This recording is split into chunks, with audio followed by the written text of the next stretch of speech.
If a building could whisper, Houska Castle would do so in echoes. Soft, slow echoes that stretch through stone halls and spiral staircases, never quite reaching their end. Visitors say it feels as though the walls hold memories, not memories of life, but of waiting for something to return, or something to escape. What's especially strange about Houska is how it resists easy categorization. Most castles were built for one of a few purposes: military defense, noble residence, or administration. But Houska seems to defy all three. There are no strategic elements that make it suited for warfare. It was never the seat of a powerful family, and as best historians can tell, it didn't serve any real administrative purpose for the crown. Its very location seems like a statement of isolation. No rivers, no towns, no royal roads, no mines, no trade. Houska sits in nowhere, not just physically, but spiritually. It's as though the castle was never meant to connect to the world around it, but rather to stand apart, like a scar that won't fade, or a lid placed firmly on top of something that should never have been uncovered. Over time, the legends only grew. Locals refused to go near it. The surrounding forest became known for strange sightings, ghostly figures, winged creatures, voices in the night. Some even reported odd time distortions, losing track of hours, or arriving at the castle faster than seemed possible.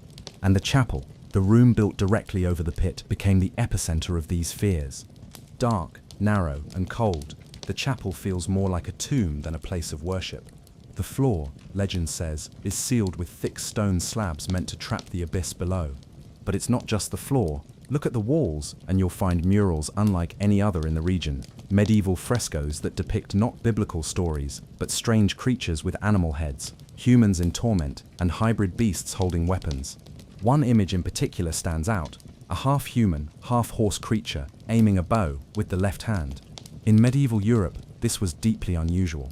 Left-handedness was often associated with evil or the unnatural. For a figure in sacred art to be left-handed was interpreted by some as a signal, a warning that these were not divine beings. They were not even earthly ones. What were they? Some say demons. Others say something worse, things without names. Over the centuries, monks were said to have maintained the chapel, but even they reportedly kept their distance, praying outside rather than within. And stories passed down through generations spoke of strange happenings, sudden illness, hallucinations, violent dreams among those who stayed too long. Despite this, or perhaps because of it, Houska became a magnet for curiosity. In the 19th century, as Europe experienced a revival of interest in folklore and the occult, the castle was visited by scholars, writers, and occultists. Some came to study, others came to perform rituals. One particularly mysterious guest was a poet named Karel Hynek Mácha, who allegedly spent time near Houska in the early 1800s. Though most of his writings don't directly reference the castle, there are subtle nods to a place of haunting silence, where the forest hums under stone and the earth dreams of fire. Whether or not he truly visited the castle, the legend of Houska as a site of dark power continued to grow. In the 20th century, the castle's history took a darker turn. During the Nazi occupation of Czechoslovakia, Houska was reportedly used by the SS, a fact that in itself is chilling. The Nazis were known to be obsessed with the occult, and they had a particular interest in places believed to be thin, locations where the veil between worlds might be weaker. To this day, no one fully knows what the SS did inside Houska, but there are reports of sealed rooms, strange symbols etched into walls, and experimental research conducted in secret. Some say screams were heard from deep inside during those years. Others claim the pit itself was uncovered once again. When the war ended, the castle was abandoned, yet again, as if it could never hold on to human inhabitants for long. Time and again, people entered and eventually left, often with stories they refused to share. And so the silence returned. The stones sank deeper into the earth. Ivy curled up the walls. Birds stopped singing near the windows, and the forest once more began to reclaim what had briefly been taken from it. To walk through Houska today is to step through layers of reality, not just into the past, but into the parts of history that refuse to stay still, the parts that squirm just beneath the surface, the parts that look back. In the next part of our story, we'll explore the myths, the hauntings, and the unanswered questions that still cling to this place like moss to stone. But as you rest now, picture the chapel still standing, still sealed, still holding. Whatever waits beneath Houska Castle, it has been patient for centuries, and it is still waiting, Houska Castle has no right to still be standing. It was not placed near rivers to refresh it, no farmlands ever fed it, no armies protected it, and no royal families proudly claimed it as home. Yet it remains perched in the woods, a shape in the mist, as if held in place not by stone and mortar, but by purpose. Over the centuries, it should have crumbled. It should have collapsed like so many forgotten places do, left to rot under ivy and rain. But Houska didn't. It aged, it wore down, but it never surrendered. And for many who've stood beneath its grey towers, that's the final mystery. Not what waits beneath it, but why it refuses to go away. Castles are often reborn as museums, wedding venues, hotels, or ruins with storybook charm. But Houska resists all of that. It does not welcome you, it allows you. In recent decades, caretakers have attempted to preserve it, repairing roofs, stabilizing walls, opening it to tours. But even then, it remains distant, like it's participating in the present, only reluctantly. Unlike other historic sites, it has no grand moments to retell. There were no royal declarations signed here, no great love stories, no epic betrayals, just stone, cold and watching. Yet tourists come anyway. They walk its corridors. They look out the windows that were never meant to open. They stand in the chapel where nothing grows and nothing echoes, and when they leave, they often say the same thing. That Houska doesn't feel like a place where things happened. It feels like a place where something is still happening.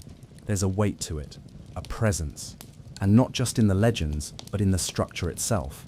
Architects have commented on the castle's strange angles, the asymmetrical walls, the narrow passageways that lead nowhere. The layout doesn't make sense. Rooms seem arranged not for people, but for containment. It's as if the castle wasn't designed to be lived in, but to watch over something. And even its decay follows odd rules. In areas where the stone should be crumbling, it holds firm. Where ivy should overtake the walls, it stops short. Where light should pour in, it remains dim. And always, the chapel at the center. Unchanged, untouched. Still built directly over the spot the legends called the gateway. Still sealed. What keeps it standing? Maybe it's simple luck. Good stone, careful maintenance. Or maybe it's something deeper. Something no one fully understands. A kind of pact between structure and earth. A balance. A warning. Many places like Houska have vanished, lost to time, lost to silence. But this one won't. It holds itself together. Some say it's because the job isn't finished, that whatever it was built to guard still stirs beneath. Others say it's the castle itself that holds the secret, not what's underneath, but the stones, the placement, the very act of building something where something was never meant to be. In a world that often erases its mysteries, Houska endures as a quiet rebellion. It doesn't shout to be remembered. It just never allows itself to be forgotten. So what are we left with? Not proof, not records, not clear answers, but a feeling, a presence, a castle in the woods that no one asked for, built on a hole that no one wanted, still standing long after its story should have ended. And maybe that's the lesson Houska leaves us with, that some things, no matter how buried, refuse to stay gone. That belief, fear, and memory can anchor a place long after maps erase it. And that silence isn't always empty, it's waiting. So if you ever find yourself in the forests of northern Bohemia, and you come across a castle that rises unexpectedly from the trees, quiet, weathered, watching, don't expect to find answers inside, but do expect to feel something. And if the wind picks up as you walk past the chapel, if the stone beneath your feet feels just a little warmer than it should, if the birds stop singing as you near the walls, just remember what they say. This castle was never meant to keep people out. It was built to keep something else in. Sleep well. And if Houska stays with you, you're not the first. Before Houska was stone and mortar, before legends of monks and monsters, before any written history of the castle appeared, there was already a story being told here, not in words, but in belief. Because long before Ottokar II ordered a fortress to be built atop a hole in the earth, the people of Bohemia already feared something beneath their feet. And that fear, the idea that there are places on earth where the ground thins and the world beneath peers through, is ancient. To understand the full mystery of Houska Castle, we must step even further back, beyond architecture and politics, into the shared mythology of the underworld that existed across civilizations. The concept of a gateway to hell isn't unique to medieval Bohemia. In fact, many cultures across time and space believed there were literal locations where the boundary between the world of the living and the dead, or something else entirely, was dangerously thin. The Greeks had Hades, and they believed the entrance to it was physical. One site often identified was a cave at Cape Tainaron in southern Greece, where legend said souls passed through after death. To the Romans, there were similar portals, volcanic fissures and steaming lakes like Lake Avernus, believed to be entrances to the underworld. The vapors, the strange stillness, the way birds avoided the area, all signs of its unnatural role. In Norse mythology, the underworld Helheim could be reached by descending deep beneath the earth, a dark realm ruled by the goddess Hel, where the souls of the unworthy would reside, far from Valhalla. And even older, in Sumerian myth, the goddess Inanna descends into the underworld through a series of 7 gates, shedding part of herself with each level, until she stands naked in a place where no sound reaches, and from which none return unchanged. What do these stories share? They don't treat the underworld as a vague concept. They treat it as a place, real, terrifying, and nearby. And that idea of hidden cracks between worlds was never just symbolic. People feared actual locations that pulsed with something wrong, places where logic broke down, where animals fled, where the air turned strange. So when villagers in Bohemia centuries ago found a deep, gaping fissure in the ground that never seemed to end, it's not surprising what they believed. They said it was a wound in the world, a place where things crawled out, where screams echoed back from no bottom, where even the birds refused to fly overhead. And they weren't alone. Across Europe, folklore speaks of similar places. In Wales, there's talk of Anwen, a hidden kingdom beneath the earth. In Germany, travelers spoke of caves that breathed in the winter, exhaling mist and rot. In Slavic folklore, which would have shaped early Bohemian beliefs, there's a recurring figure, the Chort, a dark spirit that lives underground, emerging through cracks to torment humans. Some scholars believe the pit beneath Houska may have been the site of pre-Christian rituals, an ancient sacred site long before any castle was built. In many pagan traditions, deep pits or sinkholes were used for offerings, food, bones, symbols, sometimes even animals, and in extreme cases humans. They weren't sacrifices in the modern sense. They were barter, an exchange between worlds. If the opening beneath Houska had such a reputation, then the decision to build directly on top of it might not have been random. It might have been desperate. Imagine a village plagued by fear, unable to fill the hole, unable to forget it. Then imagine a ruler, told by his advisors or religious leaders that only one thing could contain the evil: stone, sacred stone, built tall and thick. Walls not to defend from invaders, but to trap what lay beneath.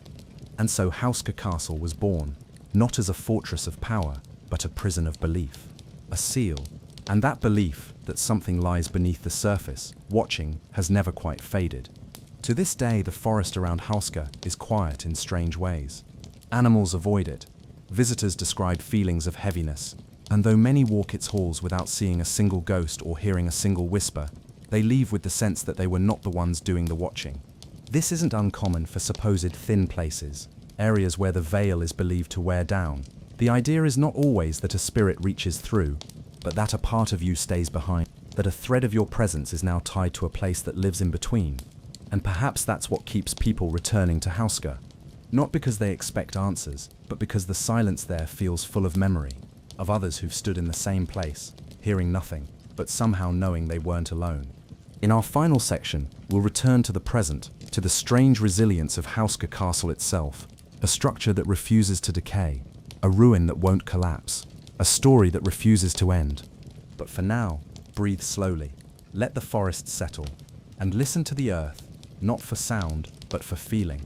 For centuries, Houska Castle has stood not as a place to live, but as a mystery to solve, and for just as long, people have tried. Some with candles, some with rituals, others with cameras and notebooks. But all of them, from monks to mystics, from soldiers to skeptics, have left with more questions than they arrived with. Let's begin in the 1800s, a time when much of Europe was gripped by a fascination with the supernatural. Romanticism was in full swing, and legends were being collected like rare books. Houska, with its sealed chapel and its whispered stories, was precisely the kind of place that drew attention. During this time, it's said that occult groups began to show interest in the castle. These weren't rowdy thrill-seekers or village ghost hunters. They were often educated, well-read individuals who believed there were places in the world where the veil between realms was thinner, and that Houska was one of them. Rituals were performed inside the chapel, circles were drawn in chalk, Latin phrases echoed off the stone. Some claimed they could hear responses. Others claimed the rituals went too far. There are unverified stories of sacrificial rites, though nothing has been formally proven. What we do know is that many groups came to the castle seeking to open whatever was sealed beneath. Whether they succeeded or not, the stories of strange phenomena increased around this time. Then came the 20th century, and with it, war. During the Nazi occupation of Czechoslovakia, Houska was reportedly seized by the SS and used for purposes still not fully understood. We know the Nazi regime had an intense interest in the occult, particularly Himmler's SS division, which actively investigated ancient sites believed to hold mystical power. They believed certain locations could serve as portals, not metaphorically, but literally. Houska, with its pit and its bizarre architecture, matched many of the criteria they were obsessed with. The details of their activities inside the castle remain largely unknown. Some local accounts speak of guards stationed around the clock, lights burning through the night, equipment brought in and then removed under heavy cover. A few villagers claim to have seen trucks arriving under moonlight, carrying crates and machines with wires and steel rods, the kind not used for war, but for experiments. After the war, the castle was abandoned again, but what was left behind wasn't quite empty.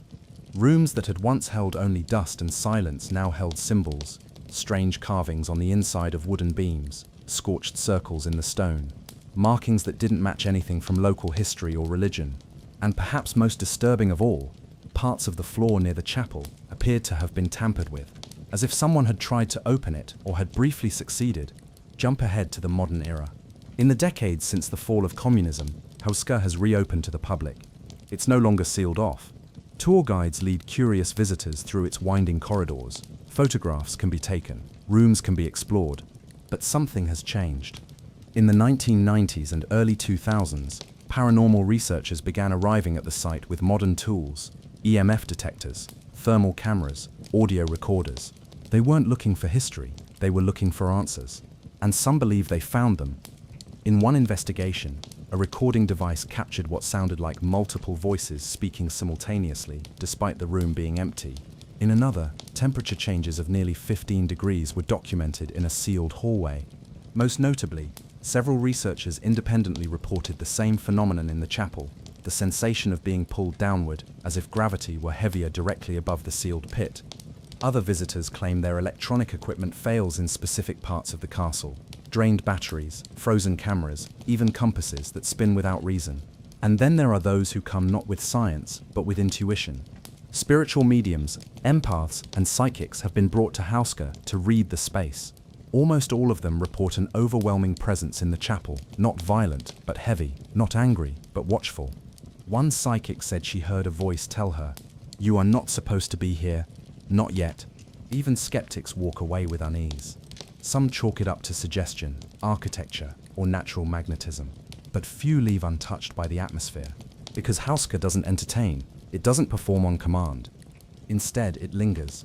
And for those who try to investigate its secrets, the castle offers only fragments, never the full picture. A sound, a cold spot, a carved symbol, a flicker in the dark. But always, just beneath the surface, the sensation that the castle is aware, not alive, not thinking, but watching, waiting, and possibly remembering.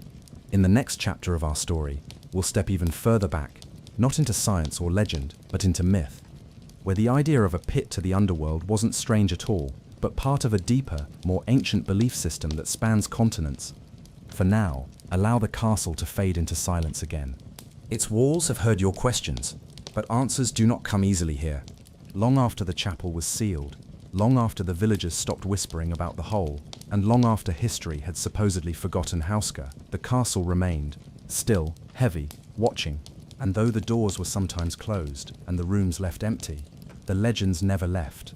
They waited like dust in the corners, quiet, but always present. You don't have to believe in ghosts to feel something inside Houska. Visitors report it constantly, an overwhelming sense of being observed, not by people, but by the place itself. Let's return for a moment to the chapel, the heart of the castle, built directly over what locals once called the gateway to hell. The stories surrounding it are persistent and eerily consistent. Cold air rising from the sealed floor, sounds coming from underneath. Not loud, but deep, a kind of groaning or humming, sometimes scratching. What do people hear? What do they feel?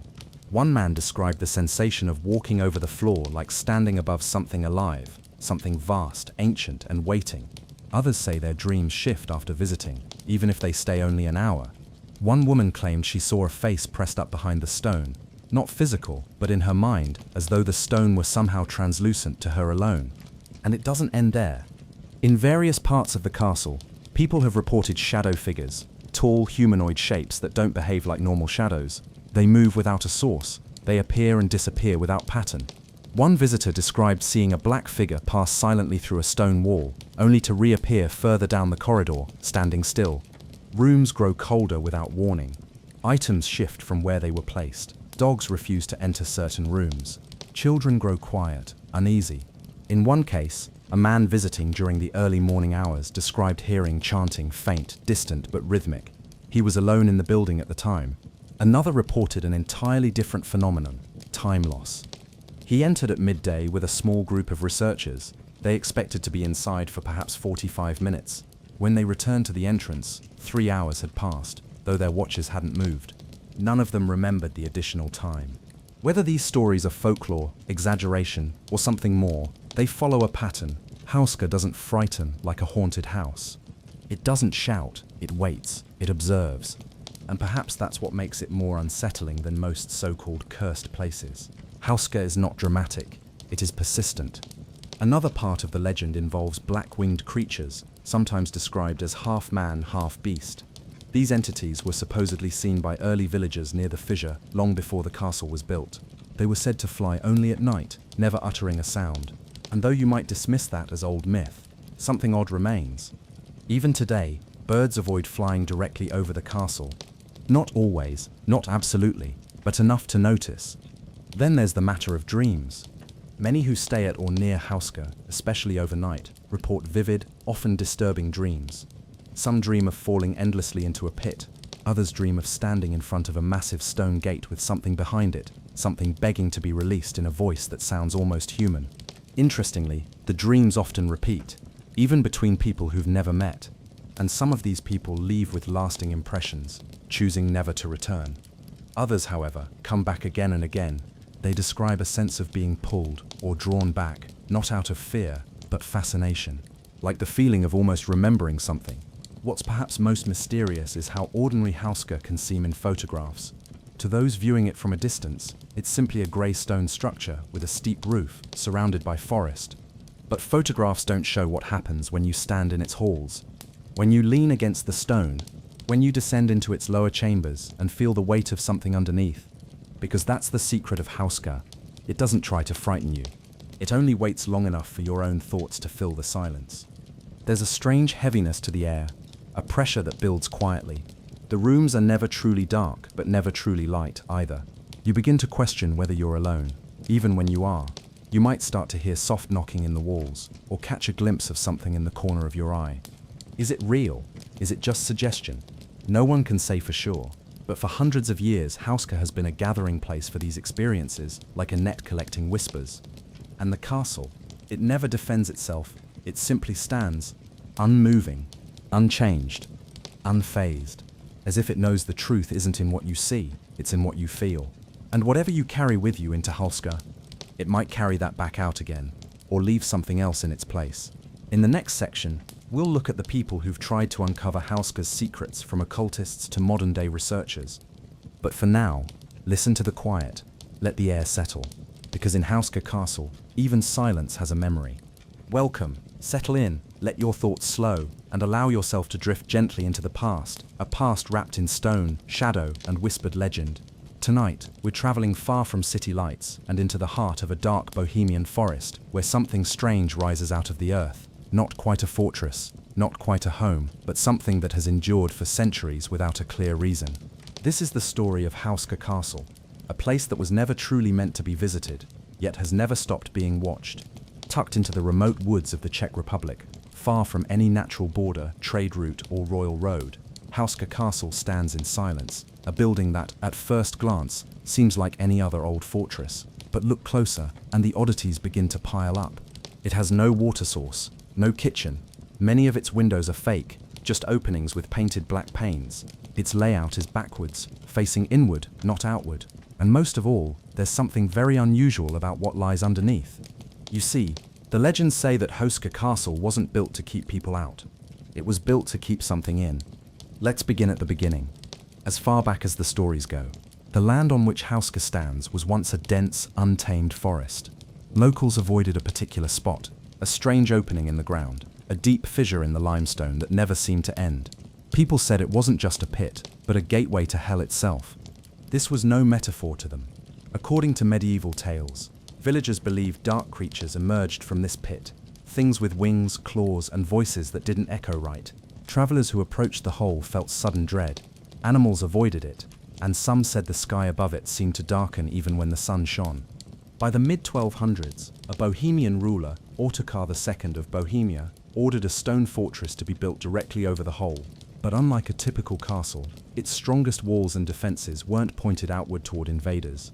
They were focused downward, right over the opening. The chapel at the heart of Houska was placed directly above the pit, sealed with thick slabs of stone. The builders, or so legend says, filled it with sacred imagery, holy crosses, and protective symbols in hopes of containing whatever was beneath. The story goes that prisoners condemned to death were offered a chance at freedom if they agreed to be lowered by rope into the hole as a test. What happened next became part of Houska's oldest legend. The first man lowered into the pit lasted only a few moments before he began screaming. When they pulled him out, he looked decades older, his hair gone white, his skin wrinkled. He spoke nonsense. He never recovered. Whether true or not, that story and others like it spread throughout the region. People came to believe Houska was built on a literal crack between worlds. And though the tales varied, the central fear remained. The castle wasn't meant to protect its lords, it was meant to guard the world itself from what slept below. But here's where the story becomes even stranger. For centuries, nobody lived in the castle. No nobles, no courts. It wasn't a home, nor a seat of power. It sat mostly empty, watched over by caretakers and monks. The roads leading to it were minimal, and it was deliberately isolated.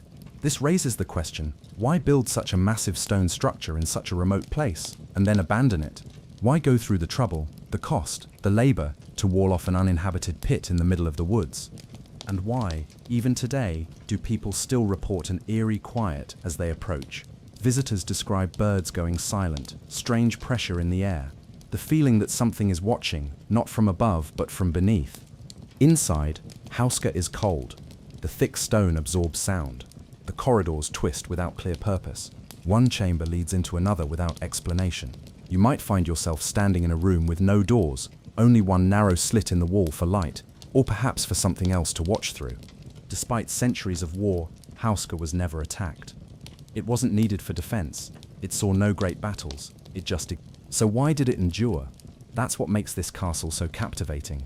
It has survived through kings, empires, revolutions, and modern regimes. Yet its purpose has remained shadowed. It's as though the castle refuses to collapse, refuses to fade, and for those who spend time inside, many leave with the sense that it remembers, that the walls know you're there, that beneath your feet, something else might still be waiting. In the next section, we'll move deeper into Houska's strange timeline, exploring the castle's hidden history, the occult rumors, and the secrets written between the cracks of stone. But for now, rest in the knowledge that some structures are more than walls and roofs. Some places are built to contain what words cannot. Decades have passed since the sudden evacuation of Pripyat, yet the stories and memories tied to School Number 1 linger strongly, echoing like whispers through its empty halls and crumbling walls. For those who once called this place home, and for those who have dared to explore its silence, the school represents more than just an abandoned building. It embodies a frozen moment in time, a childhood interrupted, and a community fractured forever. Former residents often speak of a profound emotional connection to the school. It is a place steeped in pride for what once was, sorrow for what was lost, and haunting mystery for the silence that followed. For many, the school is a physical and emotional anchor to their past, a symbol of innocence that was cruelly cut short by forces beyond their control. Their memories paint vivid pictures of classrooms filled with laughter, the cheerful chaos of recess, the solemnity of lessons, and the comforting routine that framed daily life. Teachers who were present during those final days before the evacuation recall the tension and quiet desperation as they tried to maintain normalcy for their students. Despite the growing unease outside, inside the classrooms they continued lessons, sang songs, and reassured frightened children who sensed that something was wrong but could not yet understand its full gravity. Some teachers spoke of holding back tears as they watched their students pack hurriedly, knowing that this moment would forever change their lives. In the years since, countless memoirs and interviews have preserved these personal histories. Former students have recounted the surreal experience of returning to the ruins, often as adults, as an act of remembrance and mourning. To step back inside the school is to walk through a ghostly archive of a life suspended mid-breath. Some have described the overwhelming flood of emotions, nostalgia, grief, and a poignant sense of loss as they gaze upon the worn desks, faded murals, and open books left behind. Urban explorers and paranormal investigators have added their own narratives to the school's lore. Many report sensations that defy easy explanation, sudden chills in rooms untouched by cold air, the soft sound of footsteps echoing in deserted hallways, and whispers that seem to float just beyond hearing. Shadows flicker at the edges of vision, and some have seen fleeting apparitions resembling children darting between corridors or standing silently at windows. Whether one believes in ghosts or not, these experiences underscore the powerful emotional charge that the site holds. Local folklore has embraced these stories, weaving a tapestry of legends around the school. The notion that the children's spirits linger, playing unseen games, whispering secrets, and keeping a silent watch over their once vibrant halls has become a compelling part of Pripyat's haunted reputation. This blending of history, memory, and myth creates a rich cultural landscape where the boundaries between the past and present blur. Scientific studies of the site offer another perspective. While radiation levels throughout much of Pripyat have diminished to safer levels, pockets within the school remain hazardous for prolonged visits. This lingering danger contributes to the school's aura of mystery and reinforces its status as a place apart from ordinary experience. Researchers must balance curiosity with caution, aware that the building's physical deterioration parallels its emotional fragility. Artists, writers, and filmmakers have found inspiration in School No. 1's poignant story. Their works often emphasize the school as a metaphor for lost innocence and the abrupt rupture of normal life. Paintings depict sunlit classrooms overgrown with ivy, photographs capture shafts of light filtering through shattered windows, poems lament the silence where laughter once rang. These creative expressions invite viewers and readers to engage with the school's history on a deeply personal level. Visitors who step inside the ruins often describe a profound stillness that is both unsettling and strangely comforting. The absence of sound is not emptiness, but a kind of presence, a space filled with memories that hang in the air like dust motes, illuminated by fading light. Some speak of an almost tactile feeling of being watched, not in menace but as a gentle acknowledgement from the past, a soft brush on the shoulder, a faint lullaby carried by the wind, or the distant echo of a bell ringing in the mind's ear. Whether these sensations arise from genuine paranormal phenomena or the powerful imprint of collective memory, they reveal how the school transcends its physical form. It becomes a bridge between the living and the remembered, a site where history breathes and lingers in the silence. At the same time, the school stands as a testament to resilience and endurance. Despite the devastation wrought by the disaster and decades of abandonment, the structure remains a monument to the lives it sheltered and the dreams it nurtured. It reminds us that even in the face of tragedy, memory persists, and through memory, hope. The ghosts of Pripyat School are not dark or threatening, they are mournful and protective, holding space for the past and urging us to remember the cost of progress and the fragility of human life. In this place of shadows and silence, the school invites contemplation and respect. It speaks softly but insistently, telling stories of children who laughed, learned, and lived here before the quiet came. In the final section of this part, we will explore contemporary efforts to document, preserve, and interpret the school, as well as the challenges faced in safeguarding this haunting relic for future generations. As the sun sets over the silent halls of Pripyat School, we are reminded that even in the quietest places, memories linger. These ruins hold stories of children's laughter, dreams unfinished, and a past that gently whispers through the cracks. Though time moves forward, the echoes remain, soft, enduring, and ever present. Thank you for joining this journey into a place where history and memory meet in stillness. If you're ready, you can continue listening to our fourth and final story. It dives even deeper into mystery and gets truly chilling. But for now, rest easy and let these whispers fade gently into your dreams. As we move deeper into the story of Pripyat's abandoned school, it becomes clear that this place is more than just empty walls and forgotten classrooms. It is a living symbol, a space where echoes of the past linger. inviting reflection on history, memory, and the lessons that endure long after the tragedy itself. The school, frozen in time since that abrupt evacuation, stands as a poignant reminder of human fragility and resilience. It is a testament to lives interrupted, dreams unfulfilled, and a community forever changed. Yet, it also embodies hope that through remembrance, understanding, and preservation, the stories of those children and teachers will not be lost to the silence. Many who visit the school speak of a profound emotional experience, one that transcends mere curiosity or historical interest. There is a feeling, often described as a gentle weight, that settles in the heart, a quiet sorrow mixed with reverence. The knowledge that these halls once echoed with youthful laughter and learning, now replaced by silence, touches something deeply human. This emotional resonance gives the school a unique place in the landscape of abandoned places. It is not simply a relic to be documented and studied. It is a living memory that calls on us to remember and to learn. The story of Pripyat School extends beyond its physical boundaries. It reminds us of the cost of technological progress, the vulnerability of communities, and the enduring impact of disaster on human lives. It speaks to the universal themes of loss and survival. In the decades since the disaster, efforts to tell this story have grown. Documentaries, books, exhibitions, and art projects have sought to capture the spirit of Pripyat School and to share it with wider audiences. These works do more than recount facts. They evoke emotions, provoke questions, and inspire reflection. Artists have portrayed the school as a haunting symbol of interrupted childhoods and forgotten histories. Writers have explored the myths and legends that grew in the absence of human life.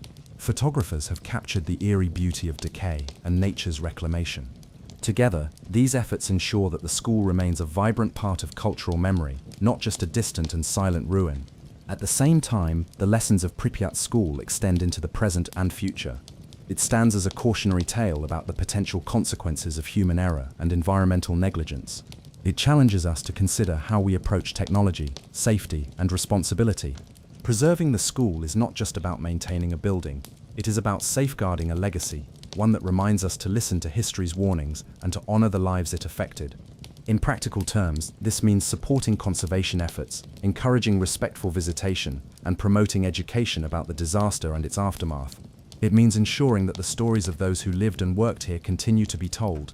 Furthermore, the school invites us to consider broader questions about memory and place. How do physical spaces carry meaning beyond their material existence? How do ruins become sites of remembrance and storytelling? How do nature and human history intertwine to shape our understanding of the past? These questions resonate far beyond Pripyat, touching on universal human experiences of loss, memory, and connection. In the quiet halls of the school, where dust motes dance in fading sunlight, where vines creep over peeling paint, and where silence speaks volumes, we find a space for contemplation, a space where history, memory, nature, and myth entwine to create something profoundly moving. As we reflect on this, we are reminded that places like Pripyat School do not belong solely to the past. They are part of our shared human heritage, reminders that the stories of individuals, families, and communities matter deeply. They challenge us to hold memory with care, to respect history with humility, and to carry lessons forward with compassion. In closing, the haunted ruins of Pripyat School call us not just to look back, but to engage with the present and future. They urge us to listen closely to the whispers in the walls, the rustle of the trees, and the echoes of children still playing in our collective imagination. And in doing so, they offer a quiet hope that through remembrance and reverence, life continues, even in places where silence seems absolute. The haunting silence of School Number 1 in Pripyat has not gone unnoticed by the world. Since the Chernobyl disaster cast its long shadow, the abandoned school has become more than just a forgotten building. It is a powerful symbol of history, tragedy, and the resilience of memory. Yet preserving such a place is no simple task. Years of exposure to the elements have taken their toll. The building's concrete shell is cracked and crumbling in places. Paint peels from walls like fragile layers of skin. Rust eats away at metal window frames and playground equipment. The floors, once polished and bright, are now layered with dust, fallen plaster, and the slow encroachment of moss and weeds. Rainwater seeps through shattered windows and holes in the roof, accelerating decay. Nature continues its slow reclamation, and time has etched its marks everywhere. The challenge for preservationists is to respect this delicate balance, to honor the natural transformation without allowing the history to be lost entirely. Inside the school, Every surface is a canvas of memory. Chalkboards frozen mid-lesson, open books left on desks, forgotten belongings like scarves and notebooks. These relics tell stories of lives interrupted.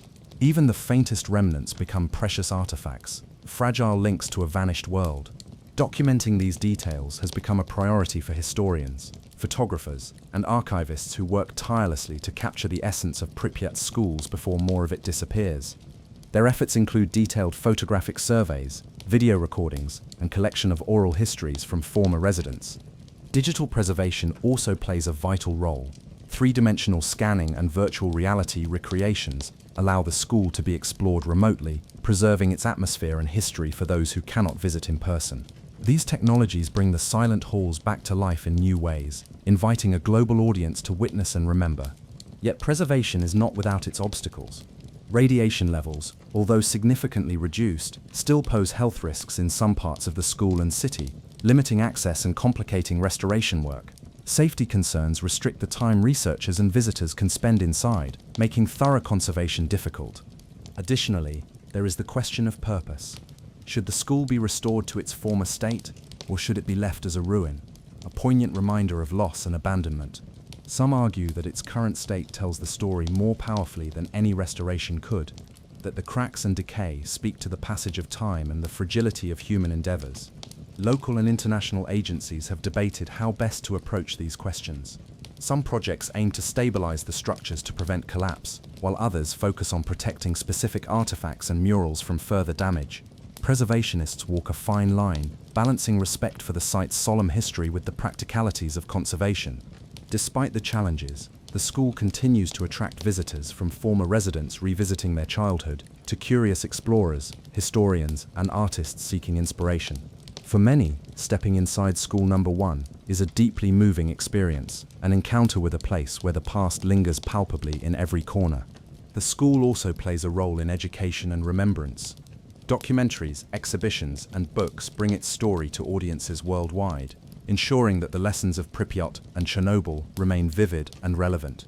In some ways, the school has become a living memorial, a space where memory is actively preserved through storytelling, photography, and cultural engagement. This ongoing dialogue between past and present helps keep the spirits of the children alive, not as ghosts to fear, but as memories to honor. The ruins of Pripyat School are a powerful reminder of humanity's resilience, that even in abandonment and loss, there is meaning to be found. They invite us to reflect on history's fragility and the enduring strength of remembrance. In the next section, we will conclude by reflecting on the broader significance of places like Pripyat School, sites where history, memory, nature, and myth entwine, and how they continue to shape our understanding of the past and our hopes for the future. When the last bus left the streets of Pripyat, and the doors of School Number 1 closed behind them, the city was swallowed by a silence unlike any other, a silence that was heavy, thick, but not empty. What followed was a slow, patient invasion, not by people, but by nature. In the months and years that passed, without footsteps echoing through its halls or voices filling its classrooms, the school began to change. It was as if time itself softened its edge, allowing vines, moss, and grass to creep gently over cold stone and cracked concrete. Nature reclaimed the space, but it did so with a kind of reverence. It did not rush in to obliterate, but rather wrapped the building in a quiet embrace. Outside, the playground, once a joyful arena of laughter and childhood games, grew wild. Grass sprouted through cracks in the asphalt. Wildflowers bloomed where children once ran barefoot. The rusty chains of the swings creaked softly in the wind, motionless yet alive, like sentinels keeping watch over a lost world. The towering trees surrounding the school cast long shadows over the walls, their branches reaching as if trying to touch the secrets hidden inside. Inside the classrooms, the transformation was slower, but no less striking. Desks sat covered in layers of dust, some overturned, others still aligned as if waiting for students to return. Chalkboards, once scribbled with math problems, poems, and lessons in history, now bore faint remnants of white chalk, slowly fading into the darkness. Windows, cracked and broken, let in the elements, rain, wind, and sunlight, painting the floors with shifting patterns of light and shadow. The scent of old paper, mixed with damp stone and earth, filled the air. It was a smell both foreign and familiar, a reminder of life paused and memories preserved. The murals painted on the walls, bright reds, blues, and yellows of Soviet-era propaganda and cheerful scenes of children playing, peeled and cracked, yet still whispered stories to those who looked closely. Nature's reclamation was not just a physical change, it was a transformation of atmosphere. The school became a place suspended between worlds, between past and present, life and silence. Many who have walked the halls speak of an eerie calm, a feeling that the building itself remembers its purpose and the people it served. There is a quiet reverence here, a respect that the ruins command without words. Visitors tell of soft noises, footsteps that don't belong, whispers carried on the breeze, the faint creak of a door opening long after it should have closed. Some say these are echoes of the past, trapped in the very walls and floors. The idea of memory embedded in architecture is not new, but here it feels palpable. Scientists and historians study the site's decay and radiation, but even they cannot explain the sensation many feel, that the school holds the breath of the children who once filled its rooms. The ruins serve as a physical reminder of what was lost, but also of resilience. Despite the disaster, despite decades of abandonment, the school stands as a testament to the passage of time and the delicate balance between destruction and renewal. Outside the building, wildlife has flourished. Deer wander through the empty streets, birds nest in the rafters, and wildflowers bloom where concrete once ruled. The interaction between nature and ruin creates a haunting beauty, a quiet contrast between life's persistence and human absence. Yet beneath this peaceful surface, some feel an undercurrent of sadness. The school is not just a relic, it is a memorial, a space frozen in the moment before tragedy struck. It holds stories that will never be told, lessons never finished, and lives forever changed. Locals and visitors alike describe a sensation of being watched, not menacingly, but tenderly, as if the children's spirits still linger, keeping a silent vigil over the place they called home. Whether these are ghosts, memories, or something else, the feeling is undeniable. The school becomes a symbol, not only of loss but of connection, bridging past and present, the living and the remembered. In this place where time seems to fold back on itself, the ruins invite contemplation and respect. They remind us that history is not just recorded in books or monuments, but also in the spaces people once inhabited and in the silent echoes left behind. In the next section, we will explore the personal stories of those connected to the school, former students, teachers, and residents, and the myths that have grown around this haunted place over the years.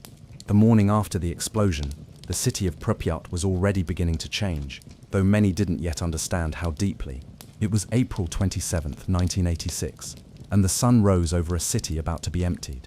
Buses and military trucks rolled quietly down the wide, empty streets. Families were called out of their homes, told to leave everything behind. 2 hours to pack essentials, a toothbrush, some clothes, perhaps a favorite toy. Pets were abandoned, beloved plants left on windowsills. Children hurried down stairwells clutching their mothers' hands. Teachers gathered students with calm voices, but inside, fear was palpable. Many did not want to leave. After all, it was supposed to be temporary. A few days at most. School number 1, once vibrant and alive, was abruptly emptied. Desks sat covered in dust. Books lay open on desks as if waiting for students to return. Chalkboards still bore unfinished lessons, as if frozen in time. The silence was overwhelming. The laughter, the footsteps, the murmurs, all vanished. The evacuation was orderly, but urgent. Soldiers sealed off the city, controlling access. For years, Pripyat would stand abandoned, a ghost town left to decay. Inside the school, nature began to reclaim the spaces. Cracks formed in the walls, vines crept through broken windows, moss spread across floors. The air smelled of dust and forgotten memories. Yet, amid the decay, the building kept the echo of life. Some say the spirit of the children lingers here. Soft whispers carried on the wind, shadows glimpsed from the corner of the eye. People who have ventured into the ruins speak of an unshakable feeling that the school is more than stone and glass, that it holds stories, memories, moments caught between past and present. In classrooms where lessons were once taught, faint sounds seem to stir, the scratch of chalk, the soft murmur of voices, the distant ring of a bell, but no one is there. Researchers and explorers who have visited note a peculiar stillness, an eerie quiet broken only by the wind and their own footsteps. But beyond the silence, some have reported strange phenomena. Fleeting figures glimpsed in windows, footsteps echoing down empty halls, sudden drops in temperature, and inexplicable feelings of being watched. Whether these are ghosts, memories, or something else, remains a mystery. And yet the school stands as a testament to youth interrupted, to a life paused forever. As the years passed, Pripyat became a symbol of the unseen costs of progress. The city that promised a bright future instead became a frozen monument to disaster and loss. But within its quiet streets and abandoned buildings, the school especially, the memory of children remains alive, not just in photographs or stories, but in something deeper, a presence, a whisper, a reminder. In the next section, we will explore how the passage of time transformed the school from a place of learning into a haunting ruin, and how nature and memory entwine to shape the echoes that remain. Before it became a ghost city, Pripyat was something else entirely. It was a symbol of modernity, a city not born from centuries of slow development, but from a blueprint. Every apartment block, every school, every cafe, all of it was planned and placed like pieces on a chessboard. Built in 1970, Pripyat was constructed to house the workers of the nearby Chernobyl nuclear power plant, one of the most ambitious and advanced energy projects in the Soviet Union. It was named after the Pripyat River, which flowed calmly nearby, and its streets were filled not with the past, but with promises of the future. Unlike the gloomy, grey images often associated with the Soviet era, Pripyat was clean, open, bright. Its buildings were surrounded by trees and flowers. Wide boulevards cut through the city, and statues of workers and scientists stood like guardians on the corners. There were cinemas, sports centers, libraries, and swimming pools. The people who lived there weren't just workers. They were chosen: scientists, engineers, mathematicians, technicians, young families full of optimism. The average age in Pripyat was just 26, and that youthful energy was everywhere. But most of all, it was in the schools. At the heart of this carefully designed city stood School Number 1, one of 15 schools scattered throughout the city. 5 were kindergartens, 3 were secondary schools, but School Number 1 was special. It was the largest and most central, serving children of all ages. Built with concrete and glass, it was a large rectangular structure filled with hallways, chalkboards, gymnasiums, and endless tiny desks. It was not beautiful in the traditional sense, but it was proud, functional, full of light and purpose.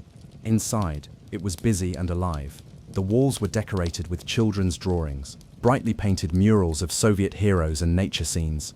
In the mornings, the halls filled with the clatter of shoes, the shuffle of uniforms, the sound of bells and lessons and laughter. Children recited poems, teachers chalked equations, tiny hands folded paper cranes and drew suns with smiling faces. There was structure. Yes, this was the Soviet Union, but there was also joy. Children played in the courtyards. They shared stories and snacks. They wore the red scarves of the young pioneers with pride. Their days were filled with songs, sports, math, and dreams.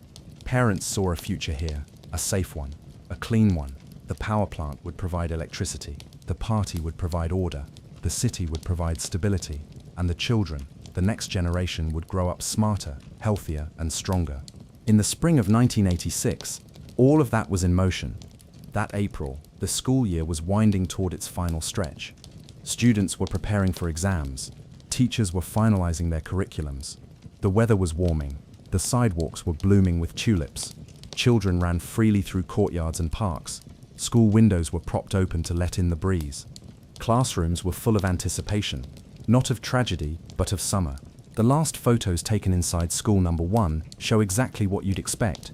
Smiling children standing in rows, teachers holding open books, chalk-dusted blackboards, paper decorations hanging from the ceiling, a volleyball team posing in their gym uniforms, all perfectly ordinary, all heartbreakingly innocent. And then, on April 26th, everything stopped. That night, just after 1:23 a.m., Reactor 4 at the Chernobyl nuclear power plant exploded. The blast was massive, sending radioactive materials high into the atmosphere. But in Pripyat, just 3 kilometers away, there were no alarms, no sirens, no announcements. The morning of April 26th began as if nothing had happened. Children woke up, brushed their teeth, packed their bags, and walked to school. Inside School Number 1, the day went on. Teachers noticed strange behavior. Some students complained of headaches. The air felt heavy. One teacher later recalled seeing an unusual shimmer in the sky, like heat rising from asphalt, even though it was cool outside. Some students wore gas masks, part of a drill, they were told. Others weren't concerned at all. It was a normal school day, at least on the surface. But slowly, unease spread. Soldiers appeared on street corners. Some parents stopped by the school to ask if everything was okay. Teachers tried to carry on with lessons, but the atmosphere was changing. That night, the truth began to leak out in whispers. Something had happened, something bad.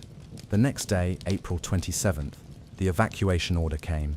Pripyat's entire population was told to pack quickly and prepare to leave. Buses lined the streets. Residents were told it would only be 3 days, just enough time to contain a minor emergency. They were instructed to bring essential documents, some clothes, and a bit of food, nothing more. People left pets behind, plants, possessions, and schools. Inside school number 1, nothing was packed. There was no time. Notebooks were left open. Desks were untouched. Shoes remained under benches. The aquarium still had water. A math problem still hung on the board. It was not abandoned. It was interrupted. And then the children were gone. The evacuation, meant to last 3 days, became permanent. Radiation blanketed the city. The trees turned red, then black. Paint peeled from the buildings. Grass grew through the playgrounds. But the school remained as it was, trapped in time. Today, school number 1 is a ruin, but a strangely intact one. Gas masks lie scattered on the floor. Drawings still hang on the walls. A dusty piano waits in the corner of the assembly room. The silence inside is profound. Not dead, just waiting. Visitors say it feels like someone just stepped out of the room, that the air still carries the sound of voices, that the walls remember. It is a building full of memory, a monument to a life paused mid-sentence. And to the children, who never came back to finish it, welcome, you're safe here. Tonight's story takes us to a place frozen in time, a school where children's voices once filled the air, and now only silence remains. Let your mind settle, breathe slowly, and come with me into the quiet ruins of a city that was never supposed to die. And so now, the fire has quieted, the earth rests again. The people who once fled the mountain have returned, not to rebuild what was lost, but to remember it, to honor it, to carry it gently forward. What began as a simple village, tucked in the folds of Michoacán, became a legend told in ash and stone, a place where faith once filled the air like song, where rituals danced beneath candlelight, and where a single church built with hands, with hope, and with heart, refused to burn when the world around it did.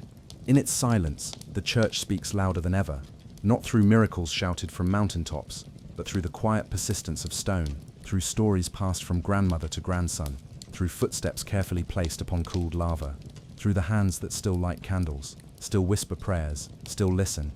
As you rest now, know this. There are places in this world that hold memory like breath, places that remember not just names and dates, but feeling, and if you listen closely, they'll remember you too. The story of San Juan Parangaricutiro isn't one of destruction, it's one of endurance, of sacred things that survive, of rituals that remain, of churches that still stand. Even in the fire, even in the ash, even now, good night. Return once more to the edge of the lava field, where jagged black stone stretches across the earth like a wound that never closed. The volcano Paricutin still sleeps quietly in the distance, its cone softened by time, and in the middle of it all, like a breath still held, stands what remains of San Juan Parangaricutiro, or more precisely, what refused to leave. The ruins of the church are weathered now. The lava that once burned so hot is cool, cracked and settled. Moss has taken root in the crevices. The wind moves more freely between the broken walls. But still, something clings to this place. Not just memory, not just stone, but presence. When you stand at the threshold of the old church, it doesn't feel like you're entering a ruin. It feels like you're being received. The open roof becomes a sky lantern, casting soft light onto the scorched altar. Birds perch in the corners where statues once stood. The thick, uneven floor of black rock isn't hostile. It's sacred. You don't walk here, you tread. What remains of San Juan is more than stone. It is story, it is ritual, and it is the strange, invisible way the land holds memory. You can feel it, even if you don't have the words for it. The people who once lived here say the land remembers, that it carries sound, scent, sorrow, and prayer. The Purépecha people, whose culture threads through this story like roots in volcanic soil, believe that every mountain and field is alive, and not in metaphor. In truth, they see spirit in stone, in tree bark, in the heat beneath the earth. And so, when they speak of the volcano, they don't speak only of destruction, they speak of awakening, of the earth stretching after centuries of silence, of the land testing its children, asking if they still remembered how to listen. Some say the people had forgotten to make offerings to the mountain. Others say the land was reminding them of its strength. But all agree, it was not random. It was part of a conversation far older than the village itself. After the eruption, That conversation deepened. In the new village, life eventually resumed. But something had shifted. The connection to the old land, to the buried village, remained. It wasn't just nostalgia, it was spiritual. The villagers didn't leave the past behind. They carried it with them, and they made sure their children would carry it too. In homes across Nuevo San Juan, there are photos of the church before the eruption. Tall and white and proud, its twin bell towers rising like arms in prayer. There are also photos of the church after, half consumed by lava, but still standing, surrounded by silence. These images are not simply historical records. They are relics, symbols of survival, proof that something endures when all else is lost. Every year, on the anniversary of the eruption, families return to the ruins. They don't come in great numbers, and there are no formal ceremonies. But the same quiet rituals always unfold. Candles are lit, prayers are murmured, and silence is shared. Some bring guitars and sing old hymns. Some walk barefoot across the lava as an act of humility. Children are told the story once more, not just what happened, but why it matters. Because the story of the church is not just about survival. It is about being remembered by each other, by history, and even by the land itself. There are villagers who swear that dreams brought them back here, dreams of the church glowing like gold in the night. Dreams of voices rising from the stone, dreams of ancestors standing at the altar waiting to speak. Whether or not you believe in such things doesn't change the feeling you get when you visit. There is something here that listens. And maybe that's the quiet truth behind why this church matters.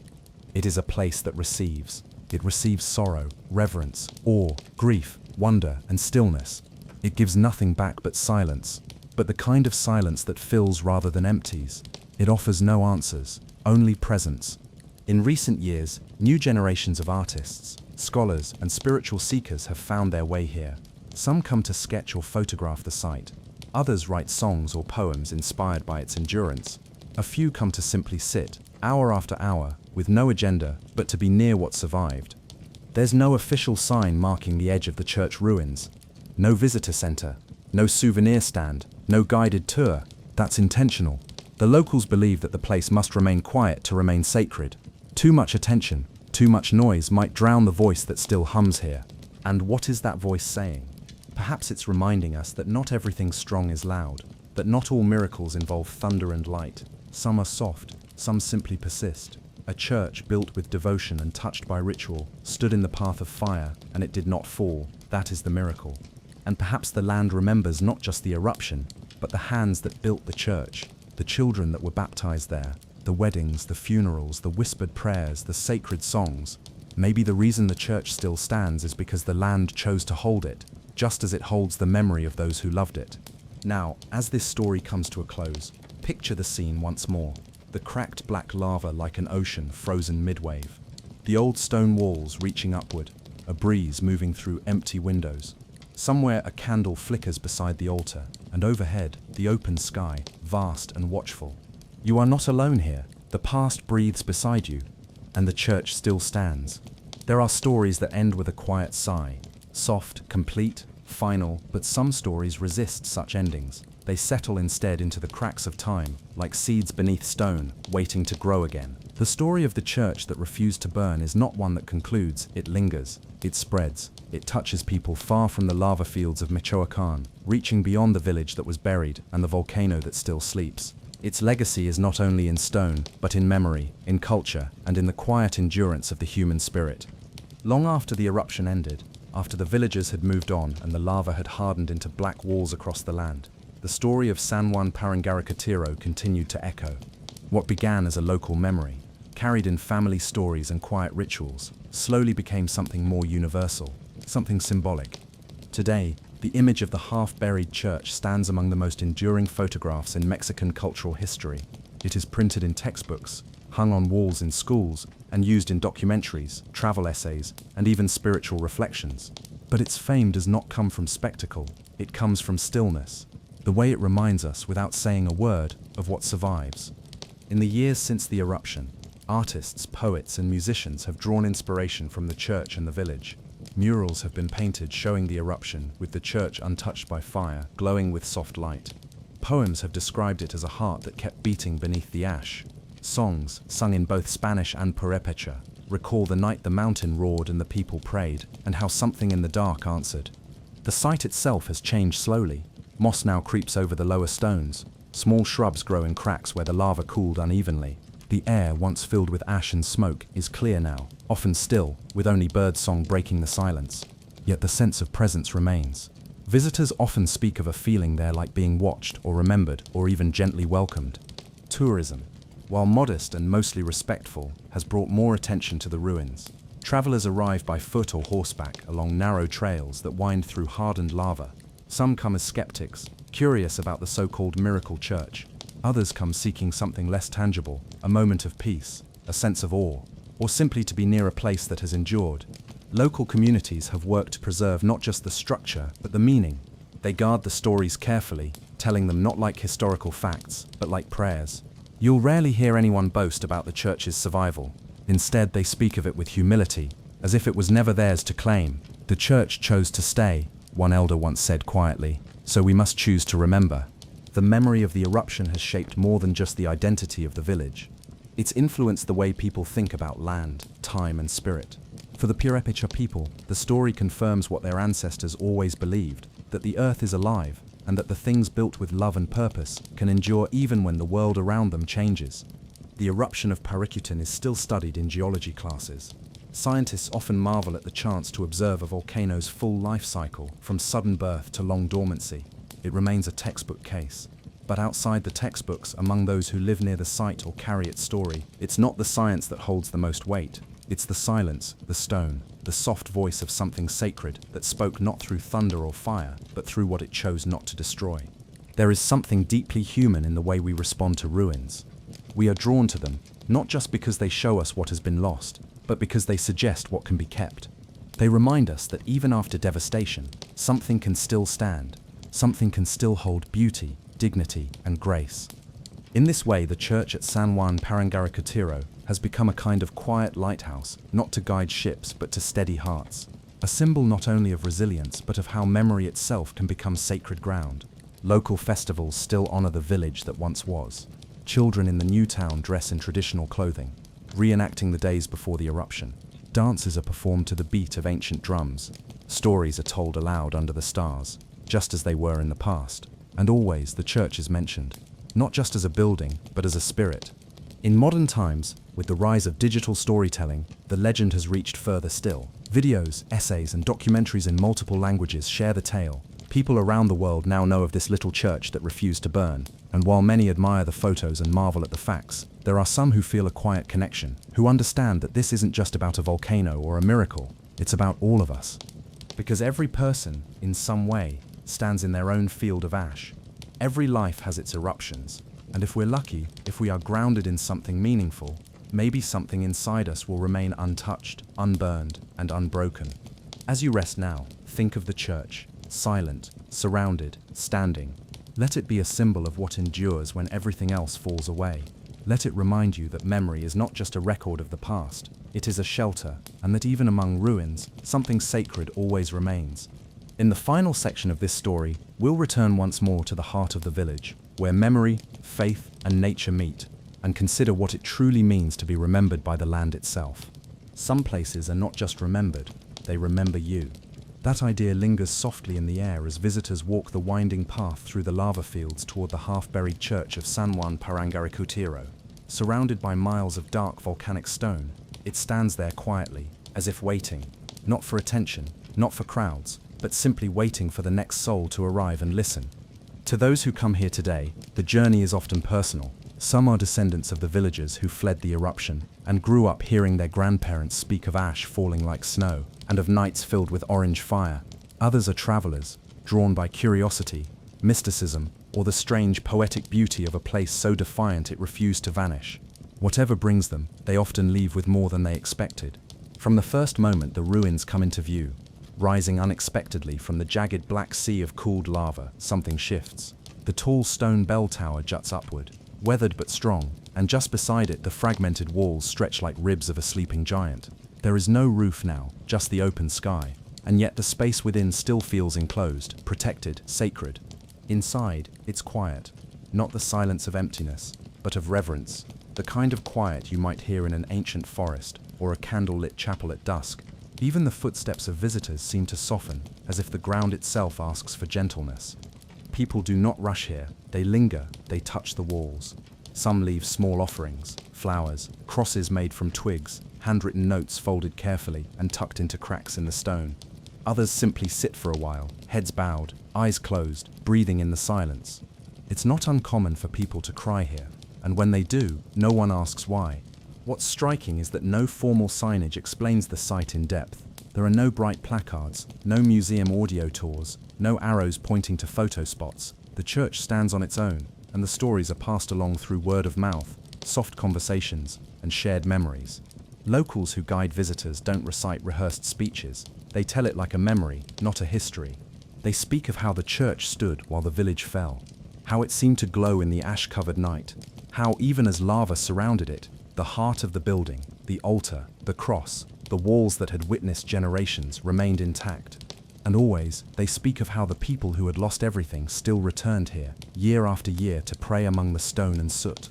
In this way, the church is not just a relic, it is a living story. A story of endurance, yes, but also of identity.